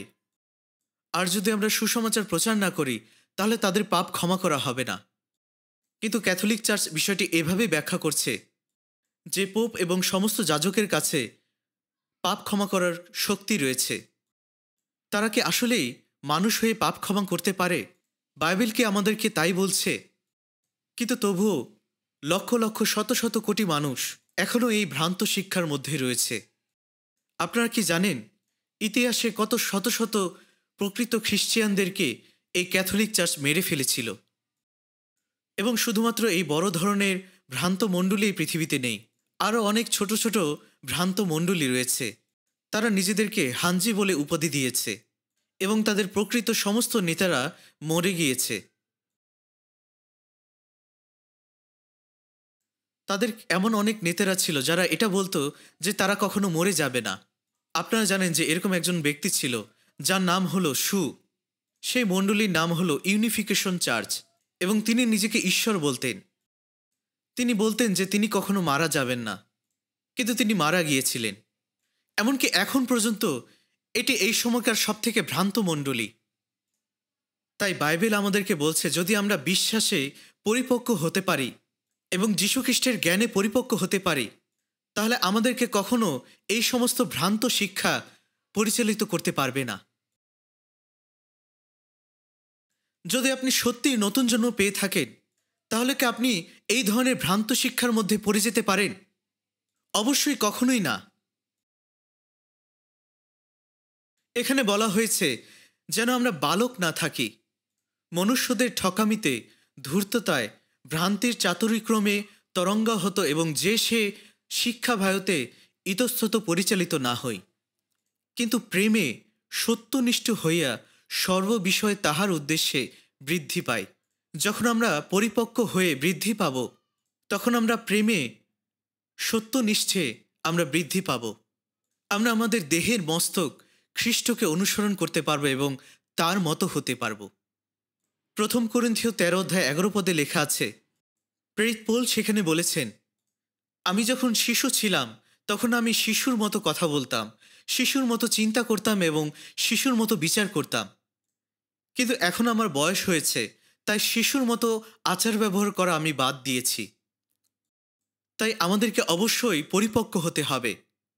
আমি কখনো কখনো আমাদের কিছু ব্রাদার সিস্টারদেরকে দেখি, আমি খেয়াল করি তারা কি কথা বলছে, তাদের কাজগুলোকে আমি খেয়াল করি। তাদের কাজগুলো দেখে মনে হয় তারা এখনো শিশু হিসাবে রয়েছে। এখানে বলা হয়েছে, আমি যখন শিশু ছিলাম তখন শিশুর মতো কথা বলতাম। প্রেরিত পৌল এখানে যেটা বলছেন সেটা আসলেই সত্য, এবং তিনি এই কথা বলছেন যে যখন আমার বয়স হয়েছে তখন আমি শিশু সুলভ আচরণ করা বন্ধ করে দিয়েছি। আপনি কতদিন পর্যন্ত এরকম শিশু সুলভ থাকবেন এবং আপনি কবে বিশ্বাসে স্থির হতে পারবেন? আমাদেরকে অবশ্যই খ্রিস্টে বৃদ্ধি পেতে হবে, কারণ খ্রিস্ট হলেন আমাদের মাথা। এই সমস্ত দেহের মাথা হলেন, মস্তক হলেন খ্রিস্ট, এবং আমাদের সমগ্র দেহ, এই দেহের বৃদ্ধি হওয়া প্রয়োজন। এফেসীয় 4:16 যদি আমরা দেখি, আমরা একসাথে পড়ি, যিনি মস্তক তিনি খ্রিস্ট, তাহা হইতে সমস্ত দেহ প্রত্যেক সন্ধি যে উপকার যোগায় তদ্বারা যথাযথ সংলগ্ন ও সংযুক্ত হইয়া প্রত্যেক ভাগের স্ব পরিমাণ অনুযায়ী কার্য অনুসারে দেহের বৃদ্ধি সাধন করিতেছে, আপনাকেই প্রেমে গাঁথিয়া তুলিবার জন্য করিতেছে। এখানে বলা হয়েছে যীশু খ্রিস্ট তিনি মস্তক, এবং সমস্ত দেহ প্রত্যেক সন্ধি যে উপকার যোগায়, অর্থাৎ দেহের প্রত্যেকটি অঙ্গ প্রত্যঙ্গ যার যার জায়গা থেকে দেহের সঙ্গে যুক্ত রয়েছে। অর্থাৎ আমাদের প্রত্যেকটি ব্রাদার সিস্টাররা হলো এক একটি অঙ্গ প্রত্যঙ্গ, যে যার জায়গা থেকে যুক্ত রয়েছে, এবং এক একটি অঙ্গ প্রত্যঙ্গ আমরা প্রত্যেকেই একজন আরেকজনের সঙ্গে যুক্ত রয়েছি, এবং আমরা আমাদের একে অপরের কাছ থেকে পুষ্টি পাচ্ছি। আমাদের নিজেদের পরিমাণ অনুযায়ী আমরা পুষ্টি পাচ্ছি, যেন আমরা সমগ্র দেহে একইভাবে বৃদ্ধি পেতে পারি। তাই আপনি হাত হন অথবা মুখ হন, আমরা প্রত্যেকে আসলে এক হয়ে বৃদ্ধি পাচ্ছি, এবং এই বৃদ্ধিটি ঘটছে ভালোবাসার মধ্য দিয়ে। তাই খ্রিস্টিয়ান জীবনে আমাদেরকে খ্রিস্টের দেহের সঙ্গে যুক্ত থাকতে হবে, দ্রাক্ষালতার সঙ্গে যুক্ত থাকতে হবে। কারণ যীশুখ্রিস্ট এই কথা বলেছেন যে আমা ভিন্ন তোমরা কিছুই করতে পারো না, অর্থাৎ আমাকে ছাড়া তোমরা কোনো কিছুই করতে পারো না। একটি শাখা কি দ্রাক্ষালতার সঙ্গে যুক্ত না থেকে ফলবান হতে পারে? তাহলে একটি শাখাকে দ্রাক্ষালতার সঙ্গে যুক্ত হওয়ার অর্থ কি? আমরা প্রত্যেকেই আলাদা আলাদাভাবে এক একটি শাখা। এই এক একটি শাখা দ্রাক্ষালতার সঙ্গে যুক্ত হয়েছে, অর্থাৎ সহযোগিতার সঙ্গে যুক্ত হয়েছে। এটাই হলো দ্রাক্ষালতার সঙ্গে যুক্ত হওয়ার অর্থ। আর যদি আপনি সহযোগিতা থেকে বিচ্ছিন্ন হয়ে যান, তাহলে আপনি কিছুই করতে পারেন না। আসলে এই ধরনের কথা ঈশ্বর ছাড়া আর কেউ বলতে পারে না, যে তুমি যদি আমার কাছ থেকে দূরে চলে যাও তাহলে তুমি কিছুই করতে পারো না। এই কথাটি শুধুমাত্র ঈশ্বরই বলতে পারেন। তাই যোহন লিখিত সুসমাচার 1:3 বলা হয়েছে, সকলই তাহার দ্বারা হইয়াছিল, যাহা হইয়াছে তাহার কিছুই তাহা ব্যতিরেকে হয় নাই। এখানে যীশুখ্রিস্টের কথা বলা হয়েছে, অর্থাৎ যীশুখ্রিস্ট ছাড়া কোনো কিছুই তৈরি হয়নি। 3 এই কথা বলা হয়েছে যে খ্রিস্টের মধ্য দিয়ে সমস্ত কিছু তৈরি হয়েছে, খ্রিস্টকে ছাড়া কোনো কিছুই তৈরি হয়নি। তাই শুধুমাত্র ঈশ্বরই তার নিজের ব্যাপারে এই কথা বলতে পারেন, এবং যীশুখ্রিস্ট এই কথা বলছেন যে আমাকে ছাড়া তোমরা কিছুই করতে পারো না।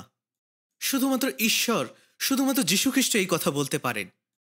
যদি যীশুখ্রিস্ট ঈশ্বর না হন তাহলে তিনি কখনোই এই কথা বলতে পারতেন না। তাই যদি আমরা দ্রাক্ষালতার সঙ্গে যুক্ত থাকি, যদি আপনি যিশুর মধ্যে থাকেন, এর অর্থ আসলে কি? এর অর্থ হল সহভাগিতার মধ্যে, ফেলোশিপের মধ্যে থাকা, চার্চের সঙ্গে যুক্ত থাকা। নতুন জন্ম পাওয়ার পরে এই সত্যটা আমাদের অবশ্যই বুঝতে হবে এবং অনুধাবন করতে হবে। মণ্ডলী শুধুমাত্র এমন একটি জায়গা নয় যেখানে আমরা রবিবারে চার্চে আসব, গান করব, আরাধনা করব এবং ঈশ্বরের বাক্য শুনব এবং এরপরে উপহার দশমাংশ দেব এবং চার্চ থেকে বের হয়ে যাব। এটা আসলে সত্যিকারের মণ্ডলী নয়। অন্য সমস্ত ধার্মিক মানুষরাও এই কাজ করে থাকে, হয়তোবা তারা আমাদের থেকে অনেক ভালো কাজ করে থাকে। অবশ্যই আমরা এখানে আসব, মিলিত হব এবং এই কাজগুলো করব, কিন্তু এখানেই এই সমস্ত কিছু শেষ নয়। এর একটি উদ্দেশ্য রয়েছে। কারণ যখন আমরা মিলিত হই তখন আমরা ভালোবাসা পাই, ঈশ্বরের কাছ থেকে সেই ভালোবাসা এবং জীবন পাই, যেন আমরা একে অপরকে সেই ভালোবাসা দেখাতে পারি, যেন আমরা মণ্ডলীর সহভাগিতার মধ্যে থাকতে পারি, খ্রিস্টের মধ্যে থাকতে পারি। কারণ যখন আমরা সহভাগিতা থেকে বিচ্ছিন্ন হয়ে যাব তখন আমরা খ্রিস্টের থেকেই বিচ্ছিন্ন হয়ে যাব। হিতোপদেশ 18 অধ্যায় 1 পদে বলা হয়েছে, যে পৃথক হয় সে নিজ অভীষ্ট চেষ্টা করে এবং সমস্ত বুদ্ধি কৌশলের বিরুদ্ধে উচ্চণ্ড হয়। কে আসলে কি থেকে নিজেকে পৃথক করছে?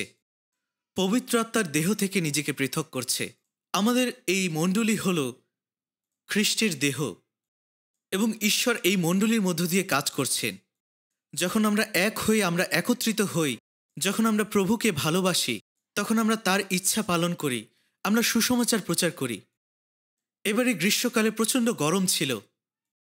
এবারে এমন অনেক ব্রাদার সিস্টার ছিল যারা এই সামার রিট্রিটে অংশগ্রহণ করেছিল।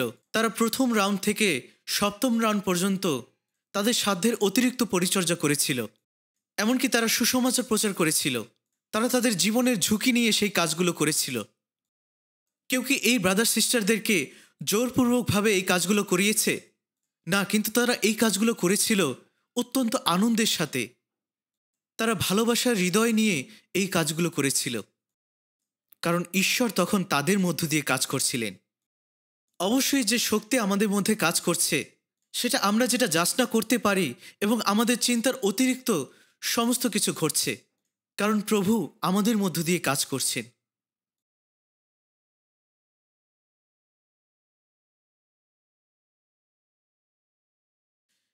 ইফিসীয় 4 অধ্যায় আমরা যদি একসাথে দেখি, ইফিসীয় 4 অধ্যায়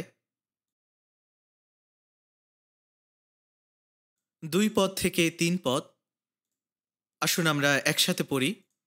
সম্পূর্ণ নম্রতা ও মৃদুতা সহকারে, দীর্ঘ সহিষ্ণুতা সহকারে চলো।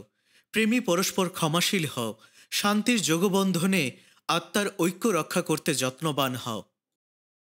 আপনারা জানেন যে নতুন জন্মপ্রাপ্ত খ্রিস্টিয়ান হিসেবে আমরা যেন কখনো নিজেদেরকে নিয়ে অহংকার না করি। আমি আশা করব যেন আমরা কেউ এমন না হই। যদি আপনি নিজেকে নিয়ে অহংকার করেন তাহলে কেউ কি আপনার মধ্যে নম্রতা ও মৃদুতা দেখতে পাবে? যীশুখ্রিস্ট বলেছেন, আমি হৃদয়ে মৃদুশীল এবং নম্র। তিনি সৃষ্টিকর্তা, কিন্তু তিনি মানুষরূপে এই পৃথিবীতে এসেছিলেন এবং শুধুমাত্র একজন সাধারণ মানুষ নয়, কিন্তু তিনি নিজেকে সবথেকে নিচু মানুষ হিসেবে পরিণত করেছিলেন। তাই যীশুখ্রিস্ট এই কথা বলছেন যে আমি হৃদয়ে নম্র এবং মৃদুশীল। আমার জোয়ালি আপন স্কন্ধে তুলে নাও এবং আমার কাছ থেকে শিক্ষা গ্রহণ করো। যে আসলে অহংকারী সে যিশুর কাছ থেকে কোনো কিছুই শিখতে পারবে না।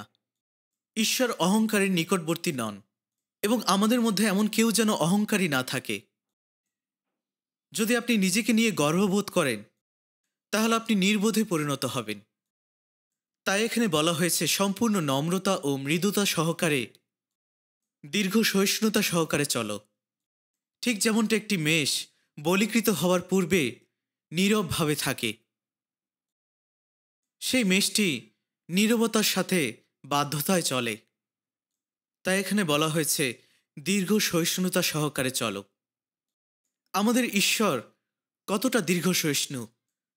মানুষ ঈশ্বরকে অস্বীকার করে তাদের পাপের মধ্যে জীবনযাপন করছে, কিন্তু তবুও ঈশ্বর তাদেরকে, সমস্ত মানুষকে ভালোবাসছেন এবং তার ইচ্ছা এই যেন সমস্ত মানুষ পরিত্রাণ পায়, যেন সত্যের তত্ত্বজ্ঞান পর্যন্ত পৌঁছাতে পারে। তাই একদিন সমান 1000 বছর অথবা 1000 বছর একদিন তার কাছে। আর এই কারণে তিনি আমাদেরকে বাঁচাবার জন্য এই পৃথিবীতে এসেছিলেন।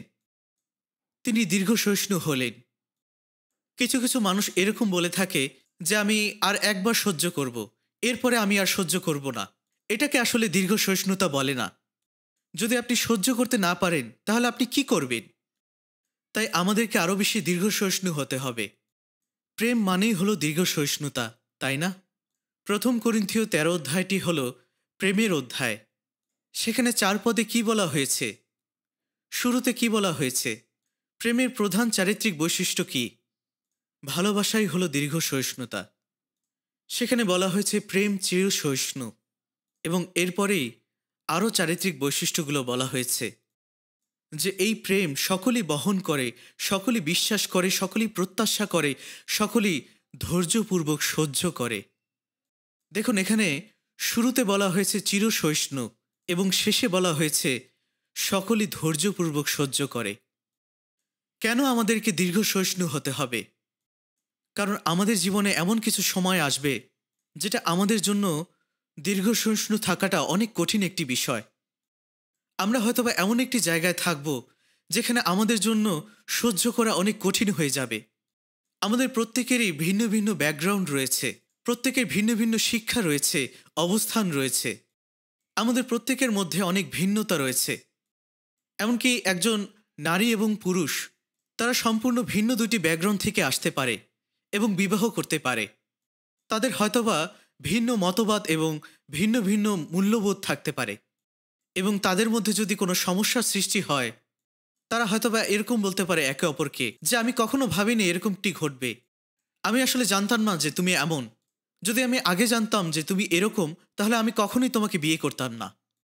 এবং এভাবেই তাদের মধ্যে ঝগড়া বিবাদের সৃষ্টি হয়। আর যদি এভাবে চলতে থাকে তাহলে একটা সময় তাদের মধ্যে বিচ্ছেদ হয়ে যায়। কেন আসলে এমনটি ঘটে? কারণ সেখানে দীর্ঘ সহিষ্ণুতার অভাব রয়েছে। কারণ ভালোবাসা চির সহিষ্ণু। তাই আমাদেরকে বারবার এটা স্মরণ করতে হবে যে আমাদের ঈশ্বর, তিনি দীর্ঘ সহিষ্ণু। তাই আমাদেরকে একে অপরকে ভালোবাসার সঙ্গে সহ্য করতে হবে। এবং আপনারা জানেন যে আমরা এই পবিত্রগণের মধ্যেও আমরা প্রত্যেকেই ভিন্ন ভিন্ন রয়েছি। আমাদের এক একজনের পরিপক্কতা বিভিন্ন রকম রয়েছে। আমরা যেভাবে জীবনযাপন করছি, আমাদের ব্যক্তিত্ব, আমাদের চরিত্র, সমস্ত কিছুই ভিন্ন। কিন্তু আমরা প্রত্যেকেই এক হয়ে যাই।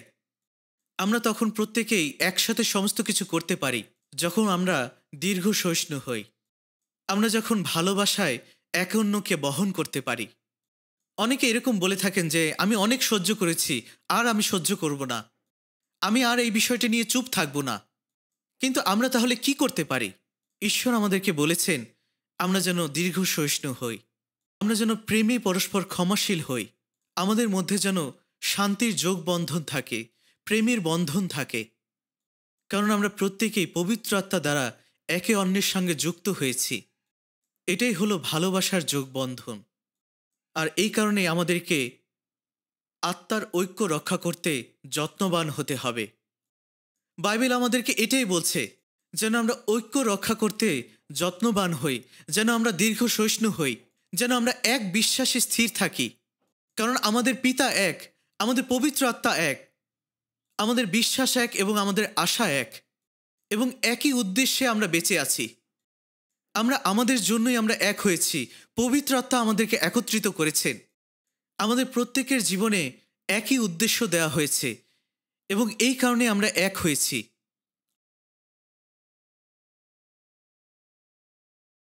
আসুন আমরা কলসীয়তে যাই। কলসীয় 3 অধ্যায়, কলসীয় 3 অধ্যায় 12 পদ। কলসীয় 3 অধ্যায় 12 থেকে 14 পদ।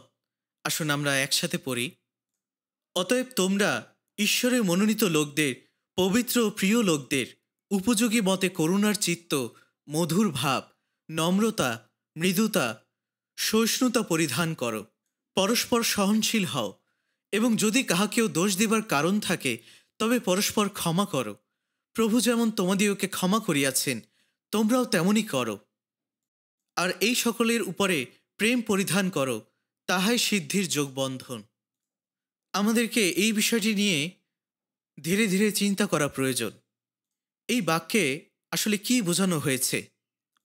এখানে বলা হয়েছে ঈশ্বরের মনোনীত লোকদের, পবিত্র ও প্রিয় লোকদের উপযোগী মতে করুণার চিত্ত, মধুর ভাব, নম্রতা, মৃদুতা, সহিষ্ণুতা পরিধান করো।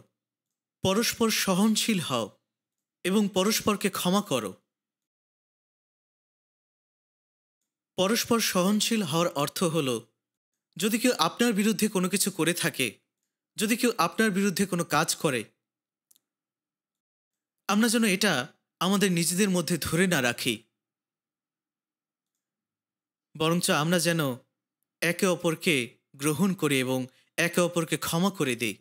আমরা যেন একে অপরকে সহ্য করি। এখানে বলা হয়েছে, এবং যদি কাহাকেও দোষ দিবার কারণ থাকে তবে পরস্পর ক্ষমা করো। প্রভু যেমন তোমাদিওকে ক্ষমা করিয়াছেন, তোমরাও তেমনি করো।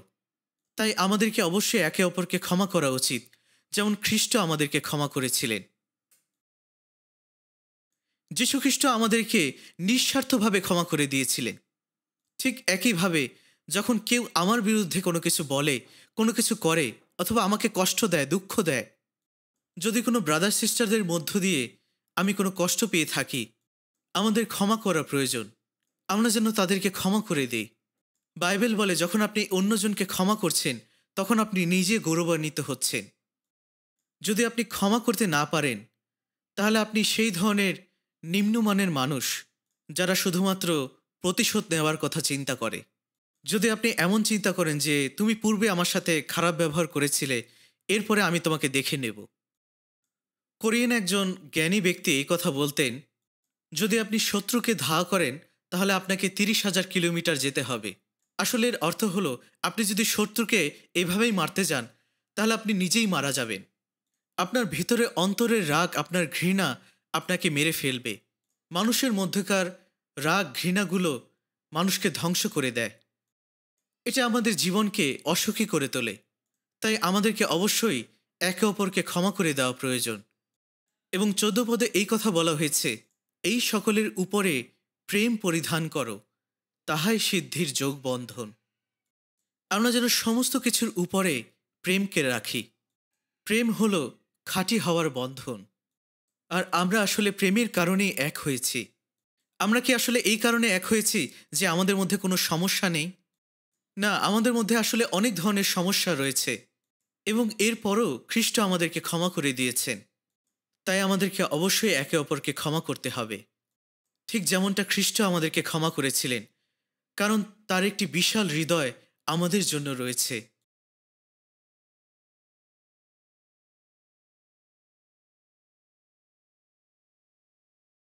আসুন আমরা মথি লিখিত সুসমাচার 12 অধ্যায় 30 পদ দেখি। মথি লিখিত সুসমাচার 12 অধ্যায় 30 পদ।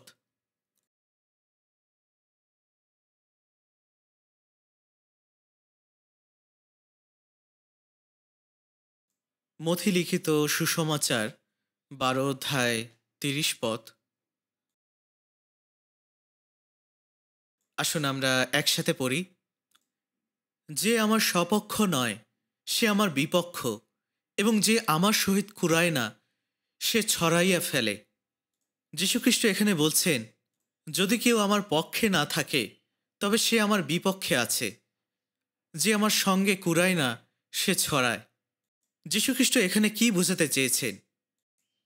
প্রভু যীশুখ্রিস্ট এই পৃথিবীতে এসেছিলেন হারানো আত্মাগুলোকে বাঁচাবার উদ্দেশ্যে, যারা ঈশ্বরের শত্রু ছিল, যারা পাপের পথে ছিল এবং যারা তার বিরুদ্ধে ছিল। তাই এই সম্পর্ক পুনরুদ্ধার করার উদ্দেশ্যে তিনি এই পৃথিবীতে এসেছিলেন। এই কারণে তিনি এখানে বলছেন, যে আমার পক্ষে নেই সে আমার বিপক্ষে আছে, এবং যে আমার সঙ্গে কুরায় না সে ছড়ায় ফেলে। এর অর্থ হলো, আমাদেরকে খ্রিস্টের কাছে একত্রিত হতে হবে। আমরা জানি যে যদি অল্প কিছু কয়লাকে একত্রিত করা হয়, সেগুলো থেকে খুব সহজেই বড় ধরনের আগুন তৈরি করা যায়। ঠিক একইভাবে যখন আমরা একত্রিত হই, তখন পবিত্র আত্মা আমাদের মধ্য দিয়ে কাজ করে। তাই যদি আমরা একত্রিত হই, আমরা আসলে জীবন পাব। আর আমরা যদি ছড়িয়ে যাই, তার মানে আমরা মারা যাব। অর্থাৎ ছড়িয়ে যাওয়ার অর্থ হলো মরে যাওয়া। এর অর্থ পবিত্র আত্মা আমাদের মধ্য দিয়ে আর কাজ করবে না। কিন্তু যখন আমরা একত্রিত হই, তখন পবিত্র আত্মা আমাদের মধ্য দিয়ে কাজ করে এবং অনেক হারানো আত্মা পরিত্রাণ পায়। আর যদি আমরা একত্রিত না হই, আমরা যদি ছড়িয়ে যাই, যারা আমাদের প্রচারের মধ্য দিয়ে পরিত্রাণ পেতে পারে, তারা আর ব্যক্তিগতভাবে সুসমাচার পাবে না। যদি আপনি মৃতপ্রায় কিছু কয়লাকে একত্রিত করেন, তাহলে সেখান থেকে অনেক বড় ধরনের আগুন তৈরি করা সম্ভব।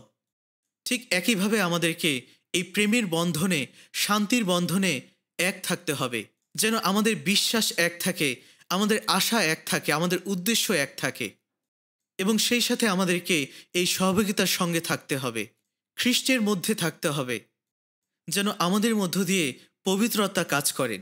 আমরা যেন আমাদের নিজেদের চিন্তায়, নিজেদের ইচ্ছা অনুসারে জীবনযাপন না করি, কিন্তু প্রভু আমাদেরকে যে শক্তি দেন, সেই শক্তি অনুসারেই যেন আমরা জীবনযাপন করি। এবং যখন আমরা পবিত্রগণের মধ্যে থাকব, সহভাগিতার মধ্যে থাকব, তখন পবিত্র আত্মা আমাদের মধ্য দিয়ে কাজ করবেন এবং এই ভালোবাসার মধ্য দিয়ে পবিত্র আত্মা কাজ করবে। আমাদের এই একতার মধ্য দিয়ে তার শক্তি প্রকাশিত হবে। যখন আমরা পবিত্র আত্মার মধ্য দিয়ে এক হই, তখন ঈশ্বর আমাদের মধ্য দিয়ে কাজ করেন। আর যখন ছড়িয়ে ছিটিয়ে যায়, তখন শয়তান কাজ করে। শয়তান মণ্ডলীর একতাকে ঘৃণা করে। তার উদ্দেশ্য হলো এটাই, যেন সে এই মণ্ডলীকে বিভক্ত করতে পারে এবং ছড়িয়ে ছিটিয়ে ফেলতে পারে। কারণ শয়তানের কাজই হলো বিশৃঙ্খলা সৃষ্টি করা।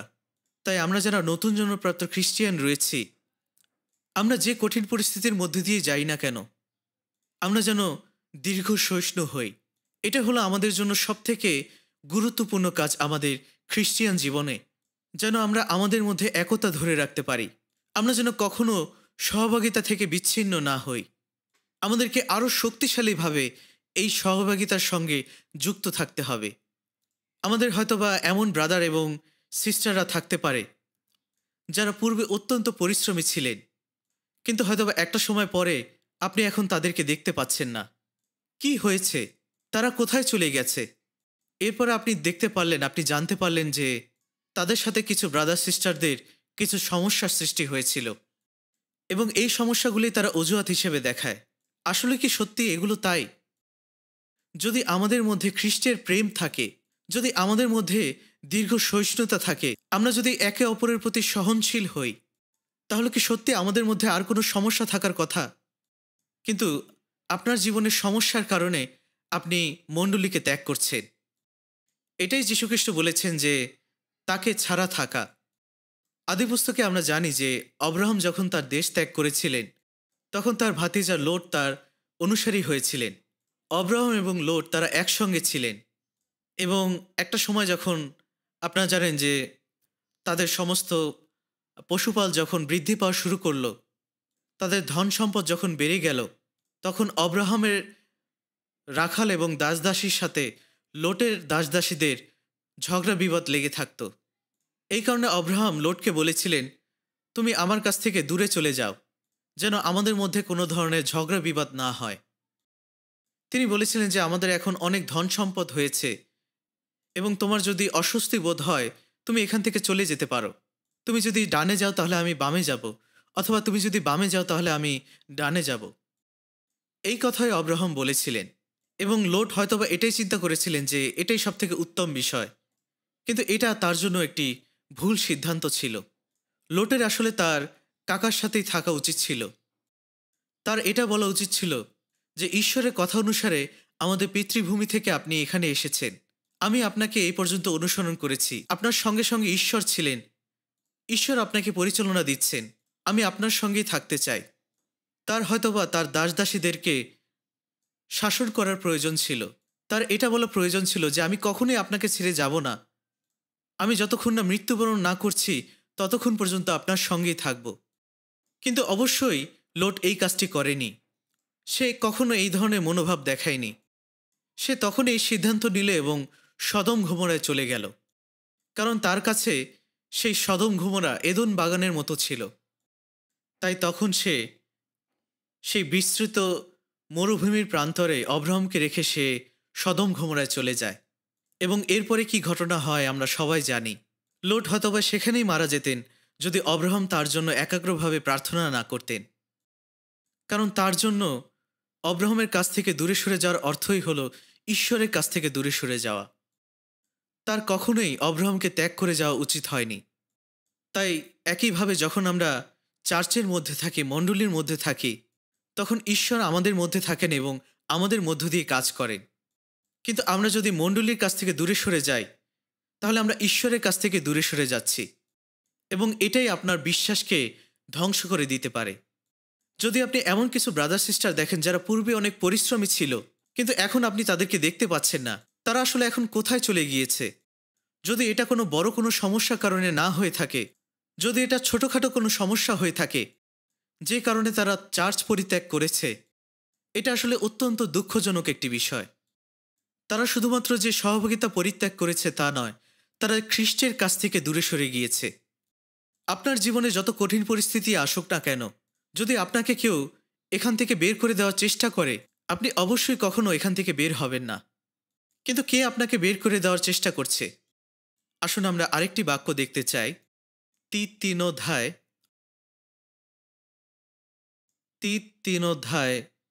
14 পদ।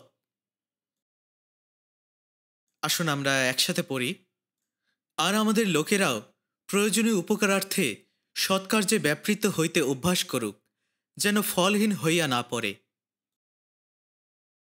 এখানে বলা হয়েছে আমাদের লোকেরাও যেন ফলহীন কেউ না থাকে। আমাদের লোকেরা বলতে আমাদের ব্রাদার সিস্টারদের কথা বলা হয়েছে। আমরা যেন কেউ ফলহীন না থাকি। তাই আমরা যেন একে অপরের প্রতি যত্ন নেই, যেন আমরা কেউ ফলহীন না থাকি। আমাদের কিছু ব্রাদার সিস্টার রয়েছে যারা অনেক বছর ধরে বিশ্বাসী জীবনযাপন করছে। কেউ হয়তো বা 5 বছর, 10 বছর অথবা 20 বছর।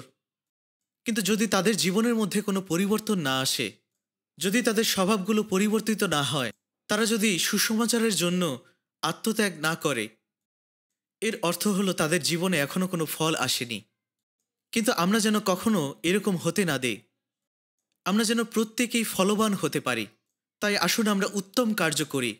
আমরা প্রয়োজন অনুযায়ী মিটিং করি।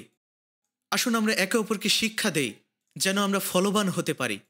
কলসীয় 4:11 পদে বলা হয়েছে, আমরা এই পৃথিবীতে একত্রে রয়েছি, কিন্তু আমরা ঈশ্বরের কাজ করছি। আমরা একত্রে ঈশ্বরের রাজ্যের কাজ করছি। যদিও আমরা এই সময়ে বসবাস করছি, কিন্তু আমরা অনন্ত জীবনের জন্য বসবাস করছি এবং আমরা প্রত্যেকেই একত্রে কাজ করছি। আমরা প্রত্যেকে ঈশ্বরের সহকার্যকারী। আর এটাই হলো আমাদের জীবনের সবথেকে মহৎ উদ্দেশ্য। তাই আসুন যেন আমরা প্রত্যেকেই ফলবান হই। আমরা যেন কেউ ফলহীন না থাকি। আসুন আমরা সৎ কাজে নিজেদেরকে ব্যস্ত রাখার অভ্যাস করি, যেন আমরা অন্যদের জরুরি প্রয়োজন মেটাতে পারি। আসুন আমরা ওয়ার্ল্ড মিশনারিতে অংশগ্রহণ করি। সমস্ত পৃথিবীতে প্রায় 82টা দেশে এখন সুসমাচার প্রচারিত হচ্ছে এবং এর সংখ্যা আরও ধীরে ধীরে বৃদ্ধি পাচ্ছে। এমনকি কিছুদিন আগে ক্যামেরুনে প্রায় 45 জন ব্রাদার সিস্টার সেখানে গিয়েছিল। সেখানে তারা একাগ্রভাবে সুসমাচার প্রচার করছে। আর কি কোনো মণ্ডলী এতটা একাগ্রভাবে সুসমাচার প্রচার করছে? আমার মনে হয় এখন এটা খুঁজে পাওয়া খুবই দুঃসাধ্য বিষয়। কারণ আমরা খ্রিস্টের মিশন সম্পর্কে বুঝতে পেরেছি। আর এই কারণে আমাদেরকে ওয়ার্ল্ড মিশনের জন্য কাজ করতে হবে। আপনারা কি জানেন যে এটা আমাদের জন্য কতটা ব্যয়বহুল এই কাজটা চালিয়ে নেওয়া? আমি নিশ্চিত নই যে এই কথাটা এখন বলা আমার উচিত হবে কিনা। গত বছর যখন আমরা আমাদের অর্থনৈতিক বিষয় সম্পর্কে দেখাশোনা করছিলাম, তখন ফাইন্যান্স ডিপার্টমেন্ট থেকে তারা এই হিসাব করেছিল, আমরা গত বছরে প্রায় 12.2 মিলিয়ন ইউএস ডলার অফারিং দিয়েছিলাম। আমরা কাউকে জোর করিনি এই অফারিং বা উপহার দেওয়ার জন্য, কিন্তু আমরা বিনামূল্যে এই কাজটি করছি। আমরা স্বেচ্ছায় এই কাজগুলো করছি, কারণ আমরা বুঝতে পেরেছি। এবং আমি মনে করি যে এটা আসলে এই বিষয়টি ইঙ্গিত দিচ্ছে যে আমরা বিশ্বাসে কতটা পরিপক্ক হয়েছি, আমাদের মণ্ডলী কতটা পরিপক্ক হয়েছে। আমি সত্যি ঈশ্বরের কাছে অনেক কৃতজ্ঞ যে ঈশ্বর আমাদের মধ্য দিয়ে কাজ করছেন। আমি মরিব না, কিন্তু জীবিত থাকিব এবং ঈশ্বরের কর্মসকল বর্ণনা করব। পরিত্রাণ পাওয়ার পরে আমাদের জন্য কিছু কাজ রয়েছে, আর সেটা হলো ঈশ্বরের কাজ সকল বর্ণনা করা। তাই আমরা কখনোই হাল ছেড়ে দিতে চাই না। আমরা যেন কেউ ফলহীন না থাকি, কিন্তু যেন আমরা উত্তম কাজ করার অভ্যাস করি এবং একে অন্যের প্রয়োজন মিটাই, যেন আমাদের কোনো লোক ফলহীন না থাকে। আসুন আমরা উত্তম কাজ করার অভ্যাস করি এবং একে অন্যের প্রয়োজন মিটাই। এটাই আমাদেরকে অবশ্যই করতে হবে একে অন্যের জন্য, আমাদের সহভাগিতার মধ্য দিয়ে, আমাদের পরিশ্রমের মধ্য দিয়ে, আমাদের কাজের মধ্য দিয়ে। আসুন আমরা বিশ্বস্ত থাকি, কারণ যখন প্রভু আবার আসবেন তখন যেন আমরা তার কাছ থেকে উত্তম দাস এই কথাটি শুনতে পারি। আসুন আমরা প্রার্থনা করি। আমাদের স্বর্গীয় দয়াময় পিতা, এই শেষ সময় অনেক অনেক মানুষের মধ্য থেকে তুমি আমাদেরকে পরিত্রাণ করেছিলে এবং আমাদেরকে আহ্বান করেছিলে। আমরা সত্যি তোমার প্রতি অনেক অনেক কৃতজ্ঞ তোমার অনুগ্রহের জন্য। পিতা, এই সামার রিট্রিটে অনেক অনেক ব্রাদার সিস্টারদের আত্মত্যাগের মধ্য দিয়ে তুমি আমাদের মধ্য দিয়ে কাজ করেছ। পিতা, তুমি তাদেরকে দয়া করো, যেন আমরা প্রত্যেকেই তোমার মণ্ডলীর সঙ্গে যুক্ত থাকতে পারি, যেন আমরা ফলবান হতে পারি। তোমার ইচ্ছানুসারে তোমার পবিত্র কাজ আমাদের মধ্য দিয়ে করো। পিতা, দয়া করে তুমি আমাদেরকে পরিপূর্ণভাবে ব্যবহার করো। এই প্রার্থনা প্রভু যীশু খ্রিস্টের নামে চাই, আমেন।